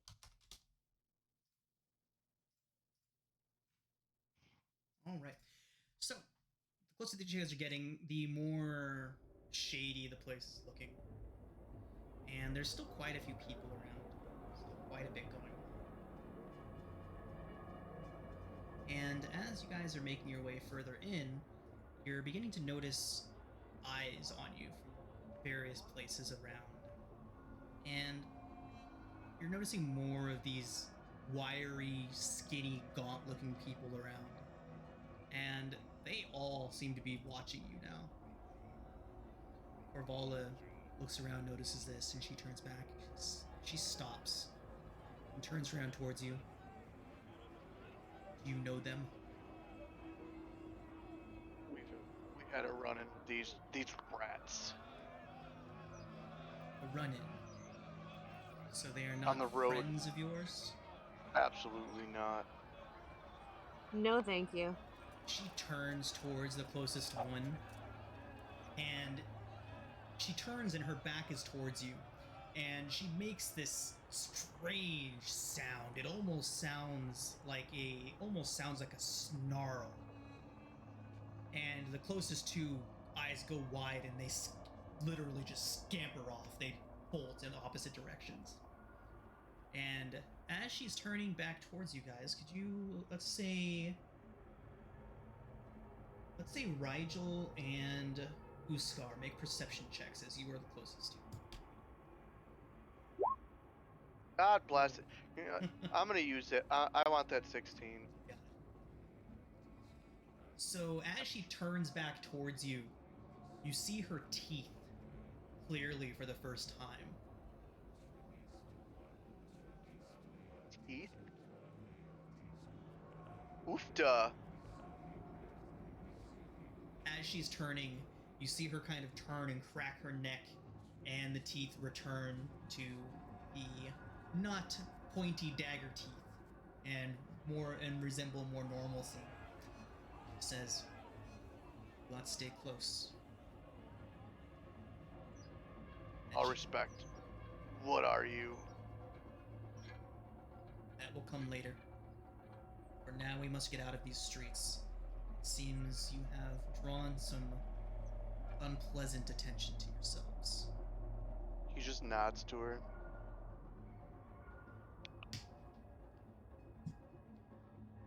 Releve's not used to unpleasant attention.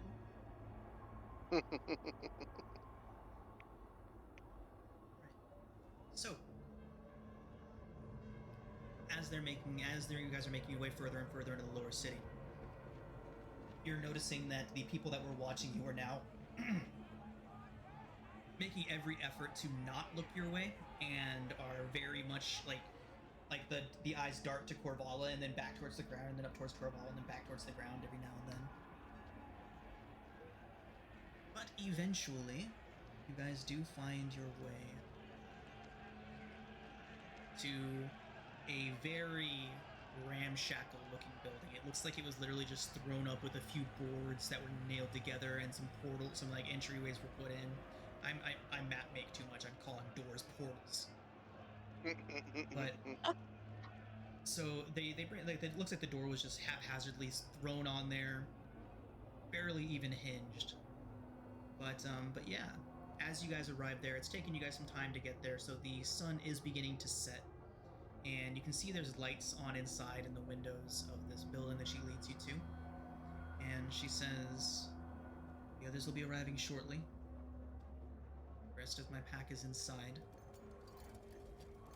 Have my assurance that as long as you do not threaten us, we'll be safe inside." She opens the door and gestures you all inside.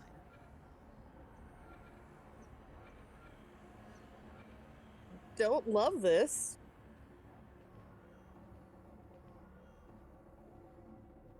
Guess we're Scar going just in. follows her in.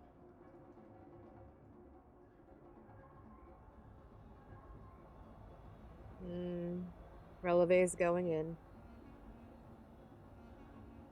Okay. So once all of you are in, Corvala enters and closes the door behind her.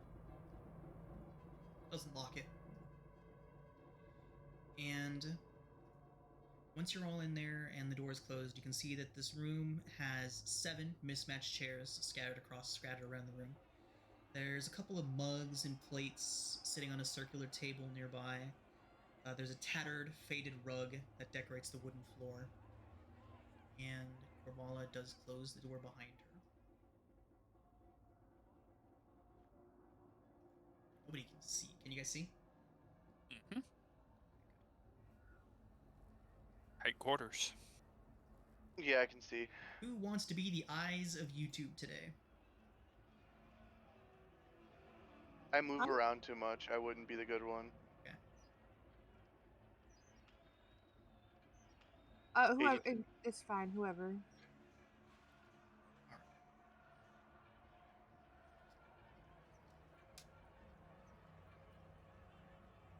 7 chairs. We've met 3 of you. Are there 7 or more? She nods and says there are indeed 7 of us in this pack.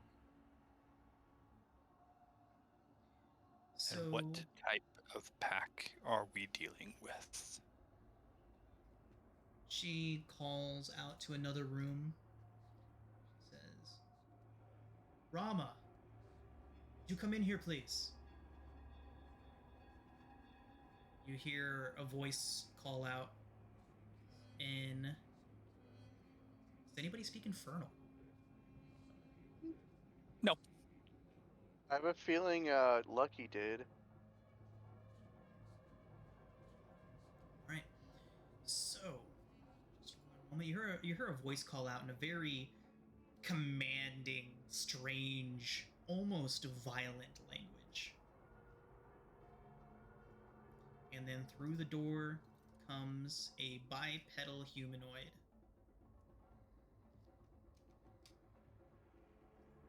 He looks around, and you see him kind of get into this crouch as he looks around, and Corval says, Rama, it's fine. These are our guests. We are friends for now." He straightens. Corval says, "Rama was the unfortunate victim of a spell not too long ago, which does prevent him from shifting back into his more conventional form. Releve's What? gonna take a big old step this way. What is what? Rama stands up tall, obviously unashamed of what he is. And then Corvala takes a seat, says, "Ye are jackal wares. Does And you are a. It was obvious that there are others here who know what you are. They don't turn you into the watch. says, you mean those ones outside? They wouldn't dare. They say that we have a bit more in common with them than we would like. Brat. Were rats. They infest the lower city. They are quite the problem. Luckily, they are craven, cowardly beings.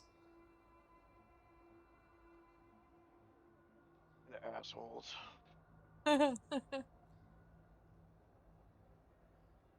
It is somewhat ironic that you call them craven and cowardly when you send strange creatures to attack the scholars of Candlekeep. She visibly tenses when you level kind of a veiled accusation of cowardice towards her and her pack. She tenses a bit. She says, those books were given strict instructions not to harm anyone and to remain in the form that we sent them out in. Be careful with what you say. What is You the know purpose of nothing. She holds up a hand towards you, Uskar, very abruptly. You know nothing of what we have been through and why we do what we do. Your books didn't listen, but we will if you tell us what's going on. what is the purpose of giving books these properties? How much do you know of our kind? I know nothing. Actually, I know. Can I do a history check to see what I know? Yeah, go for it. Anyone that would like to. Thank you. I know a lot.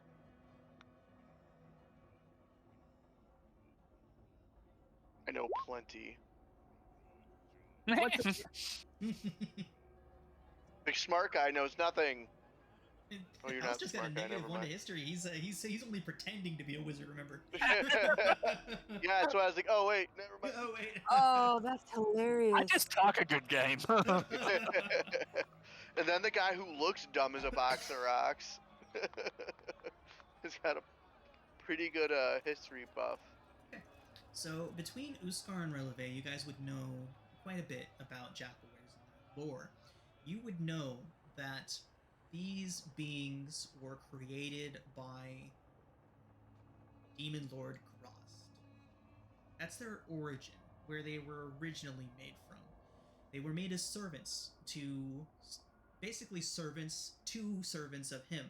Grost created these beings called Lamia, and traditionally, Lamia are evil creatures.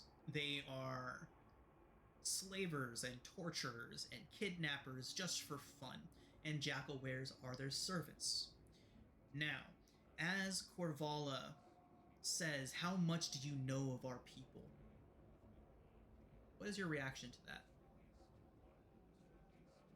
Uskar would be, knowing that kind of information, would be more sympathetic and be like, I understand where you come from. So she would then go on to say, and let me tell you something that you may not understand. Our patron, Nadalia, she was different. I wouldn't go as far as to call her benevolent or even good. But she was kind to us. She never struck against anyone who did not first strike against her. She was an exception to the rule of her kind. But, nonetheless, a group not unlike yourselves learned of where we called home and came in the dead of night. No warning, no question, no care for how different Nidalia may have been, and they slew her in the night. So, We, what's left, survivors of that night, and I do what I can to aid my people, to aid what is left of my pack. Dahlia Lamia. Nice. Nidalia is her name. Or Nidalia, I should say. But she says, Nidalia taught me how to create objects out of pure magic, how to create these creatures. And with them, I do what I can to raise money for this pack so that one day we may save enough to afford the resurrection for Nidalia. And she may lead us once more, and look over us and after us once more.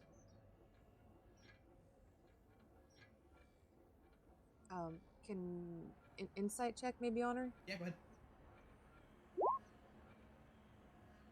you believe her? So you're saying that your departed patron is not the murderous creature that folktales would say they are?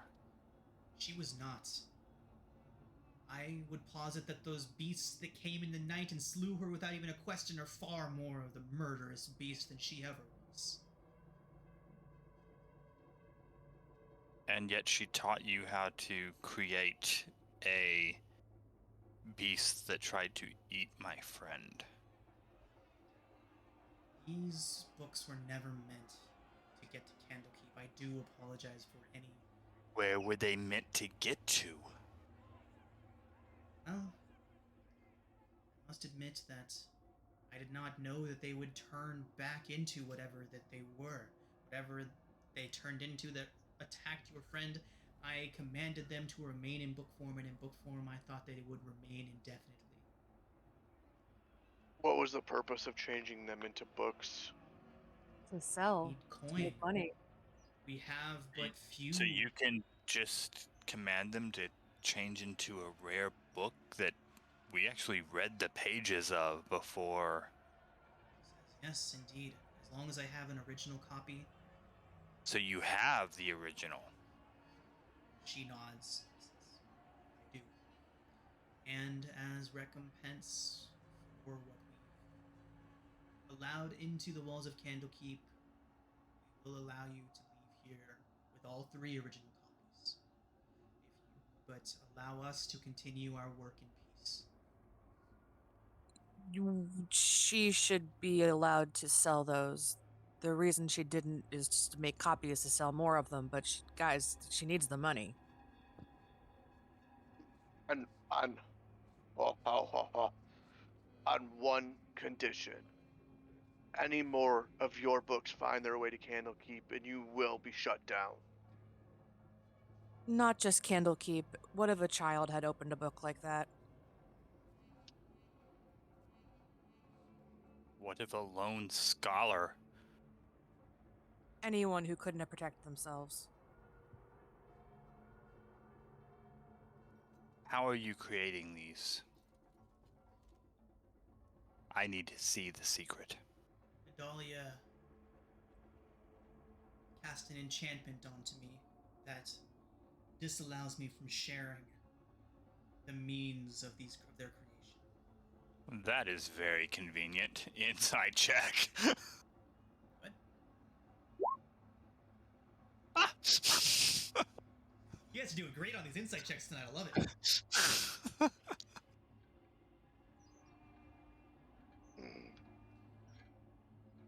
but yeah, I do not. As far as you know, she is telling the truth. I do not care how it is done. All I care is that people are safe. How close are you to reaching your goal? She takes a deep breath and says, "Unfortunately,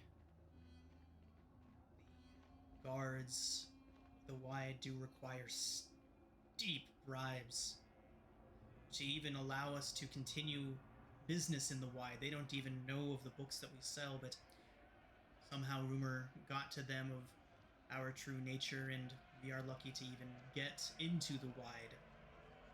But as such, unfortunately, we are nowhere near the goal that we need to reach."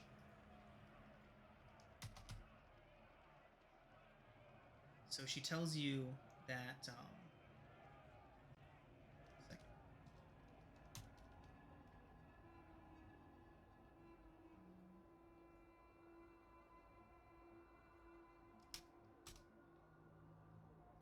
She tells you that they need 1,000 gold and have only collected about 360. What's in the chest? They are in the chest, and as she says that, the other two people from the shop arrive, and they're carrying the chest. And she says, I thought inside of the chest are 3 Gingwatsi. Uskar's got the chest. Oh, Uskar's got the chest. I'm sorry. So she would look over towards Uskar and say, inside of that chest are 3 Gingwatsi. that's the creatures. She nods.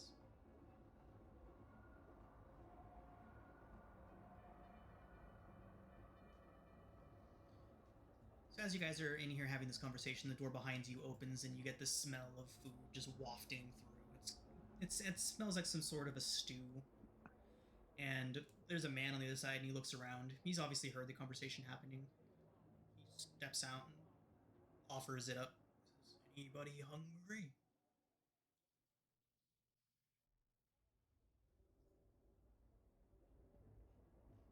I'm gonna look to Corvala because I'm not sure if she actually wants us to stay. Corvala nods. I have a feeling. She's- if we leave this abode for morning, we're gonna be stomping a bunch of rats. Fair she enough. nods and says, "The rats out there are definitely far bolder in the absence of the light. I fear if you've drawn their attention that a confrontation with them will be unavoidable. You are safe as long as you're here. They dare not attack this place." And thank you. Yes, we're hungry. She gestures over, and the Jackaware from over there walks in with the stew and begins ladling some into bowls for all of you. Corvala Thank takes you. a bowl and begins to eat.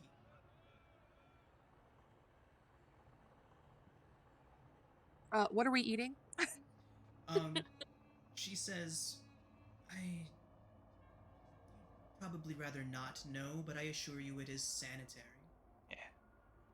Can't make it go away. Oh, right, I locked the walls. I'm sorry, I'll drop you out. Thank you. You're welcome. As they bring the stew, there's some places that Zorax just shrinks into a little 10-year-old girl who reaches out greedily for a bowl of stew. Corvala May looks I over have towards you some? a little alarmed. You never get used to that. Uskar just pulls out the ration out of his bag. He's like, I'm good." Goes chewing on some jerky again. He doesn't like pastries either. I don't need all these fineries. This'll be fine.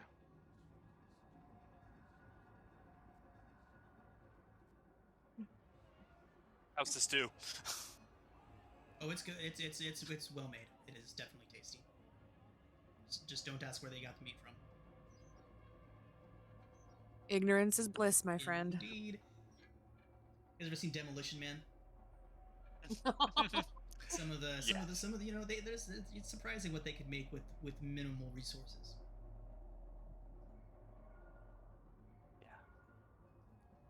We didn't pass a butcher nearby. No, you did not. Now we know why the rats fear her. Mm-hmm. So, she goes on to say that she has made 8 of these Game Watson disguised as books, and knowing now that they are potentially dangerous, she will not make any more. You can tell that this is less out of a sense of regret and more out of a sense of, if we keep doing this, more people like you are likely to show up here. We need to know who you sold those to. She lists off descriptions of people. She didn't take names. It's not like they kept receipts. She did say that the 3 that found their way to Candlekeep that you're talking about are the most recent ones, though. Are the other ones you made different books or the same ones, just multiple copies? So, the ones that she sold are all of Mass Frost Mighty Digressions, The Dark Hunger, and Castanomir's, and a third one called The Daughters of Grost. Oh, wait, sorry, I got that wrong. The third one that they made copies of was called Wanderings of a Humble Azamar. She tells you, well, you guys already know what Mass Frost Mighty Digressions of. It was basically the ramblings of a famous wizard. The Dark Hunger about Hadar and the Astral Plane. She does tell you that she has other books, other rare books here as well. That she has Castanomir's Guide to Gingwat Seams. As mentioned, she doesn't have the means of... She's unwilling and unable to tell you the means of creating more Gingwat Seams. But the book that she has describes what they are and their origins, but not how to create them. She also has a book called Fallen Tethamar, which is an ancient account of a fallen civilization from many thousands of years ago.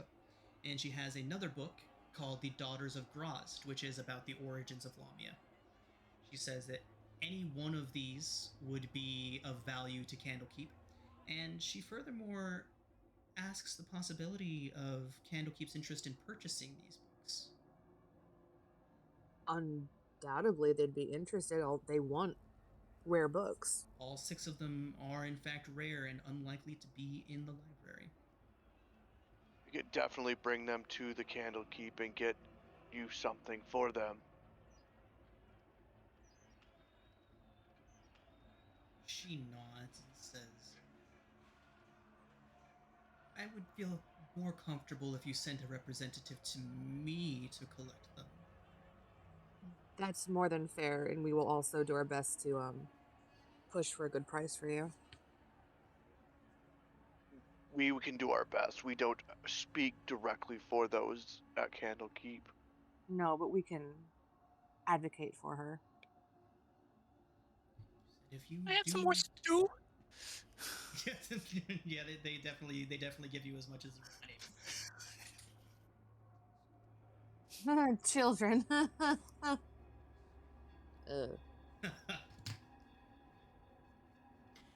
All right. So she goes on to say that the amount of these books are definitely rare and definitely would be sought after by Candlekeep. And she says all that she asks is for the 1,000 gold that they need to perform the ritual to save Nadalia, to bring Nadalia back. She says that the books are worth far more than that, and that at their current rate they were having plenty of success selling those books at 250 gold apiece. Even though they were fake, people were still paying that for them, they didn't know. So the combined value of them, she could have asked 1,500. She does say all they want is to get Nadalia back. So she is more than willing to make a deal with Candlekeep, and as a bit of an apology for what happened before, to give all 6 of them for a simple 1,000, or even a gemstone worth 1,000 if there's more than that there. So she gave us the 3 copies of currently in your possession, Uskar, are 3 Gingwatsins in the book form. Cool. Oh. So, We have 3 Let- fakes. yeah, let me fix that. I'm doing John's job since he's not here. Nice. She does recommend that you probably don't take those with you. Oh no, I'm gonna stab each book once we get outside. Give the were-rats something to fear. Like what we do to books. Yeah. Gonna Nidalia, throw it. I'm sorry, Corvala actually, as you say that, Releve, she looks over towards you and says, "That's an idea, isn't it? So, if What? they got to Candlekeep, and if they got all the way there, made it into the sorting and everything, by the time they turned against you, that would mean at least 5 or 6 days. These Gingwatsins have only been in book form for a single day. Maybe we could leave them somewhere for those scoundrels to find. In about 4 days, that is." You would have to be very sure that they're the ones who found them. Otherwise, somebody like me might get hurt. She looks over towards you and she says, "Pretending to be a child is fine, but don't expect sympathy from the old man. She's only seen you as Alzorax." Right.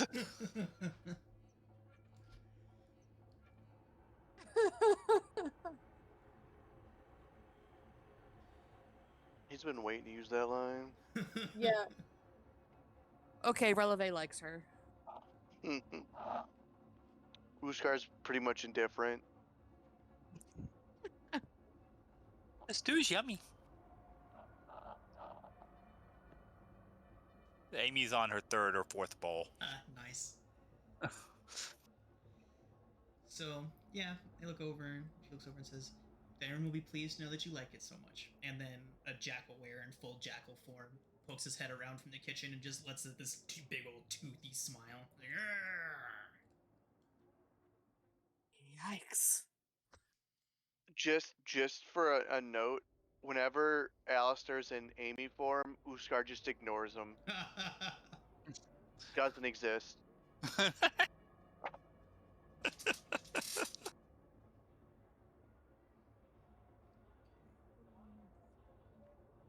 Are we staying the night here? Unless you want to go play with the rats. If Corval is Willing, Releve is going to try and stay up as late as she can, just asking her questions and writing down like her story, because she's going to go out there and she might make a song out of this at some point. Uskar's Good. gonna ask. Uskar's also gonna ask if they have any books, good investigation books. Now that he's not investigating anymore. She says, "Yes, I believe we do. We have a couple of books that were actually written by a few members of the Watch and Waterdeep. Great investigators, a lot of them. Go ahead and go take a look over in the storage room. Actually, I believe I should accompany you." And she gets up and heads over to this door here. I didn't see anything. This door that I just opened. There you go. Then We have lead 2 you of the to- same guy. Right. It's all the same art. I made this map ages ago and totally forgot to come in and give them all original art. It's funny. I usually try to do that. But, so, Uskar, as you make your way in, Corvala is standing in the doorway, and Uskar, as you make your way in and kind of turn, there's a couple chests in the corner over here. And, a couple chests in the corner over there. And as you're making your way over towards the books, make a perception check. Oh no!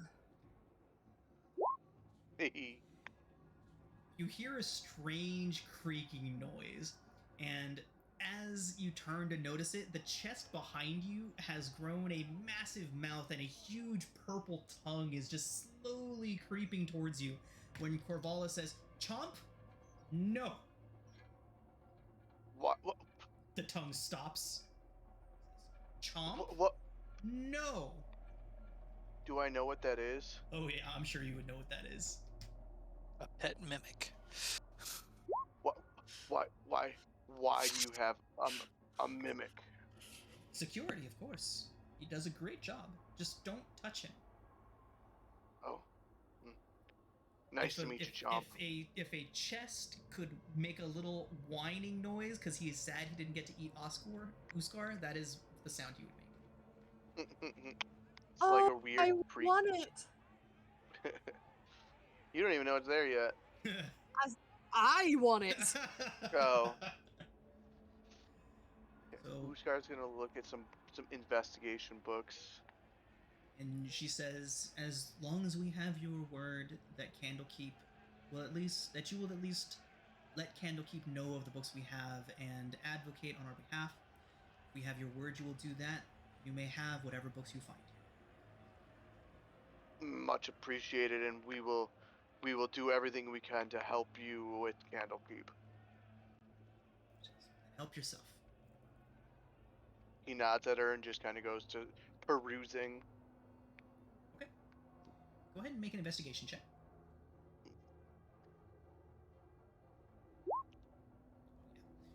You can definitely you're really high rolls for you. I mean, +4 is good, but damn. So yeah, all my the checks earlier that mattered is more weren't high rolls. Right. So yeah, as you go through, you immediately find the book that Corvallo was talking about the watch.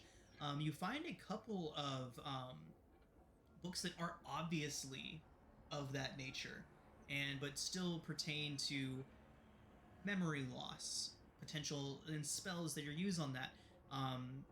You find a book about how to recover lost memories. That'll be helpful. I'm gonna put that in my notes.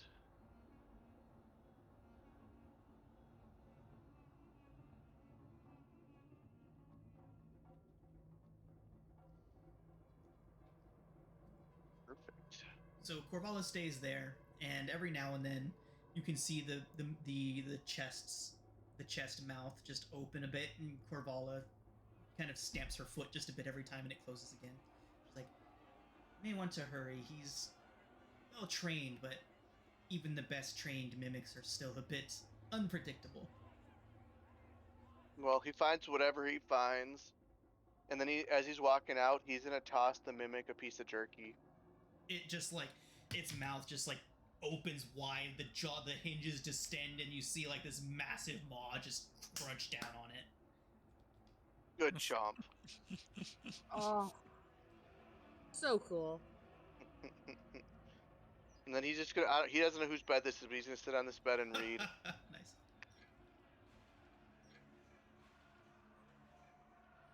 Okay. So, Releve, as you're having this conversation with Corvala, she goes over all the different things that her pack has had to go through since Nadalia's death. Adventurers constantly trying to kill them as soon as they figure out what they are, all that kind of stuff. She says that she's tried her best not to kill anyone, since that's what Nadalia would have wanted, but unfortunately there were some that could not be dissuaded and had to be killed. When she goes over the three adventurers that her and the Amber Dune pack killed, she's very sad about it. This obviously isn't something she wants to do.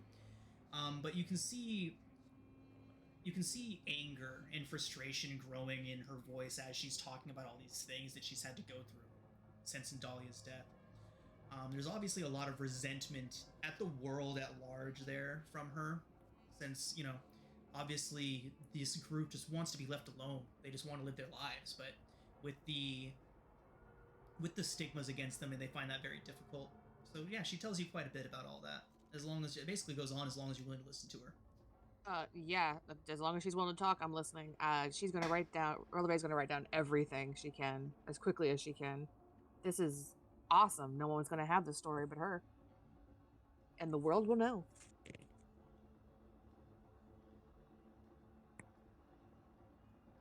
Right. Releve is also going to Kind of ashamed. Take out the book that you stole and pay for it. she as you start to pull money out, she's like, no. She laughs a little bit and she says, that's fine. What you all have agreed to do for us is far more than anyone else has been willing to do or willing to even try. So consider it a gift. Again, all we ask is your word that you will carry our request to Candlekeep and advocate on our behalf. Yes, ma'am. Thank you.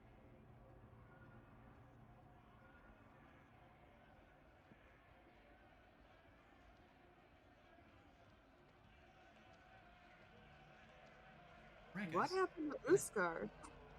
Uskar's just. This guy's reading. Yeah, you guys can't see him.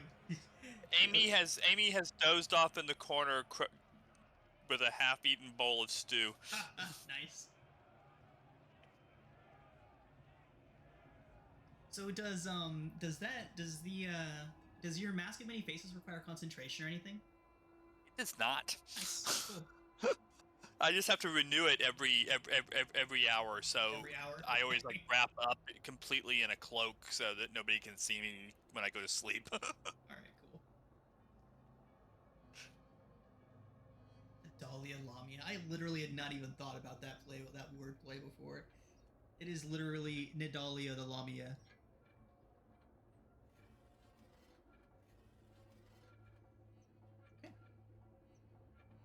So, as you guys are talking with Nidalia, or talking with Corvala and all of these things, she goes on to tell you, like, about, various other things. She says that she's got a few Gingwat seams about the place.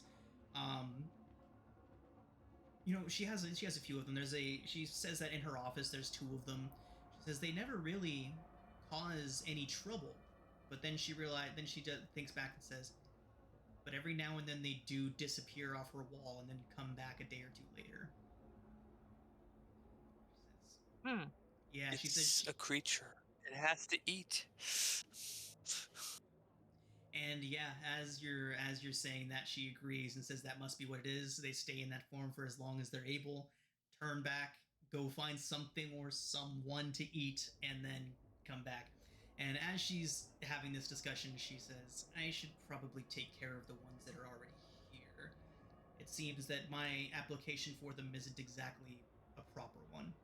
And she disappears for a few minutes. You guys can hear some magical flashings and things like that coming from a back room.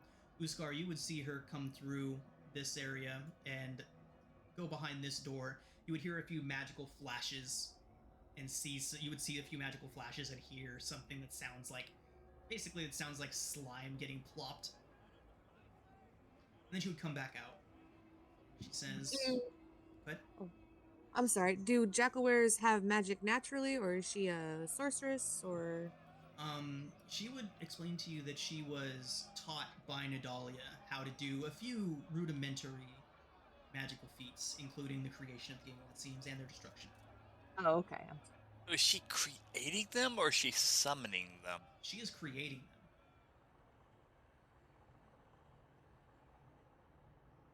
them. Oof. Wow. And so she says, I wonder what kind of applications they could serve. I mean, I know how to make them. I can make them as many as I need to. We've already got plenty of defense around here. Old Are they Red's edible? here. Gives all the protection we really need if we came to that. And as she says that, Rigel and Releve, the ends of the rug in front of you kind of lift up, and the tassels kind of point towards you like they were looking at you, and then they just lay back down. I love this place. Releve is gonna get down and investigate the rug, just to, like, looking at it, poking at it. It's awesome. Corvallo would say, Threads, it's okay. They're fine. And then it like scrunches up like a puppy. Like it basically, like, I'm sure you guys have seen Aladdin. Yes. Mm-hmm. It has the same mannerisms as the rug. It's getting a belly rub. A rub. Yep. It thoroughly enjoys, and yep, just acts like a puppy. flies around the room now that it's been given its leave to not be a rug anymore. It goes around to each of you at a time, greeting each of you like an excited dog, goes into the room. Uskart flies right up to you, and how do you react as this rug comes flying into the room towards you? He's probably like, what the fuck? So it stops right in front of you, Uskar, and then kind of focuses on you for a moment, then slowly backsteps away from you. The fuck are you? It's called a rug. Rugs don't move. That one Sorry. does. He just gives a hump and then goes back to reading. He's a stick in the mud. Who's a good rug? You're a good rug. Yep. Rug is having a great time. Flies into the kitchen, and you can hear everyone in there shouting at it to get out of the kitchen. Tell me you're a dog owner without telling me you're a dog owner. All right. So yeah, Corvala asks if you'd like to see the original copies of the books. Absolutely. So she would lead you guys. You know what? I can just go ahead and do this. Teleport. Damn.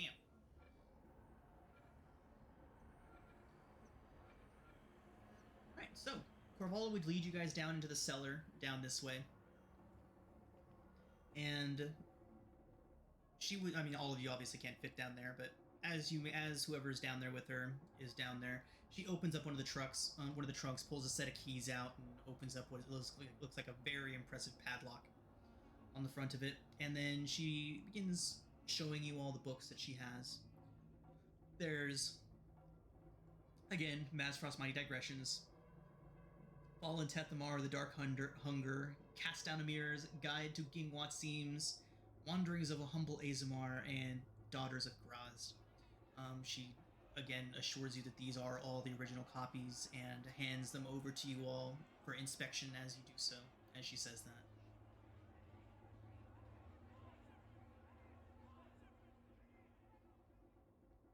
Thank you. And, of course, if you guys want to look through any of those, you're more than welcome to.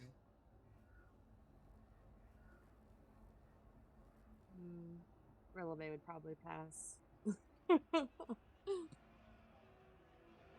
Amy would flip through a couple of them, especially interested in the Guide to Gingwat Sims. So yeah, the Guide to Gingwat Teams would go over details about how they are ectoplasmic entities that feed on life force. When you question Corvala about that, she says that she always assumed that they just passively did so, like absorbing ambient life force from those around them. She didn't really understand that they were predatory until now, because she'd never seen one actually attack somebody. The ones that she makes, as you're reading through the book, you can see that they are incapable of harming their creator, and so even the ones that were in her office wouldn't hurt her. She would assume that the only reason they didn't come after the pack is because they're literally right over a window. So the easiest way for them to get out is just to go out through the window and then come back. But yeah, she would say that she had no idea that they were so dangerous. And yeah, let me see what else I can.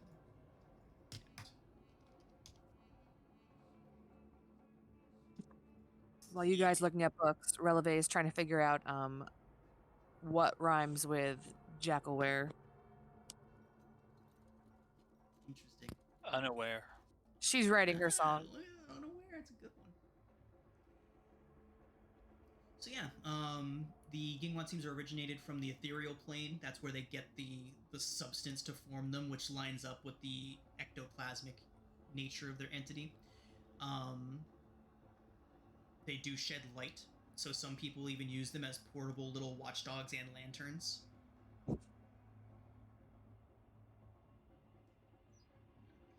They are completely and utterly undistinguishable from the object that they are designed to mimic, which is why you're able to flip through the pages and read them. They are exact copies, identical to whatever created them. Is there anything in this book that talks about what triggers them to change back from their object form? There is not. The book does seem to be incomplete on that point, which is likely why Corvala did not know that they would.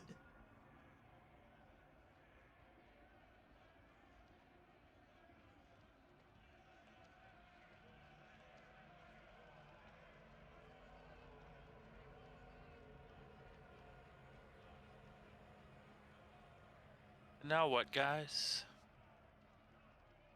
Back to Candlekeep? In the morning, of course. Corvala would Well, we gave our nod, word. say that you definitely want to wait until the evening. You would have noticed the two jackalwares that arrived from the bookstore would have stopped with Nadalia. I keep calling her Nadalia. They would have stopped with Corvala and whispered a few things to her, and she says that, and Corvala would tell you all that her friends say that there are no less than a dozen were-rats outside, just hanging out and waiting. So Corvala would say, "What is it you did to upset them so?" From the other room, Uskar would be like, "We killed his brother." Corvala's eyes would go wide, and then she'd turn back towards you all. She's like, "You ended up killing one, then?" He didn't give us much choice. Jinx. So Corvala would say, "That would certainly explain it. Luckily, they have the attention span of, well, rats, so the rest of them are unlikely to continue their grudge for longer than, honestly, the evening. But when you do depart from here, be wary of the one who was related, any of them that were directly related to the one you slew. Those grudges they do hold indefinitely."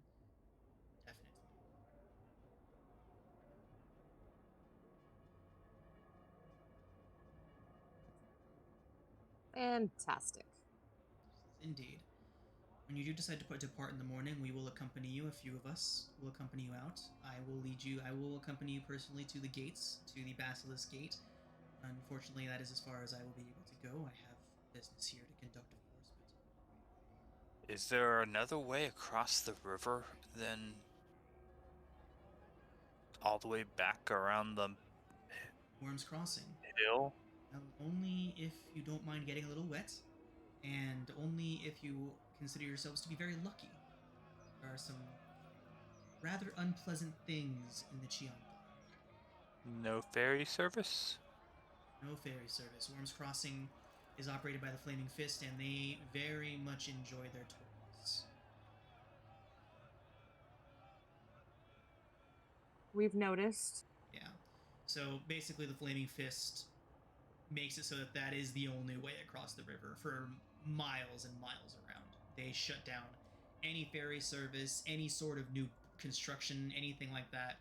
They go to great lengths to make sure that Worm's Crossing and their fort is the only way across for quite some distance around. Unless, of course, you're feeling lucky. What about just catching a ship back to Candlekeep down the coast? Yeah, that's always a possibility. You could find a ship heading out, although there's very few ships that would be specifically heading to Candlekeep from here, but you may be able to find one that is heading in the general direction, or perhaps is making a stop off at Candlekeep. Entirely possible. Cool.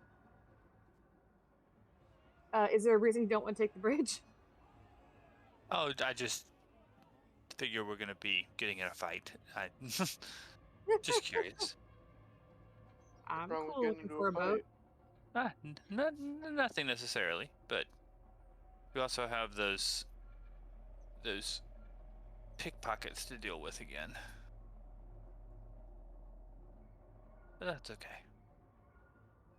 I'm okay with both of you guys are. Boats are fun. I always love busting out Ghost of Salt Marsh. Yeah. Like Zypher knows, any opportunity to put you guys on a boat, I will take. Oh, it's fun.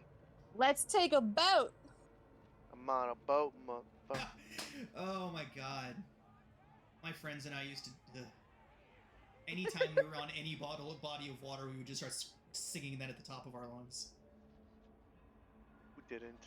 On a boat. Whereas I just think about the plague, Rosencrantz and Guildenstern are dead. Perhaps death is a boat.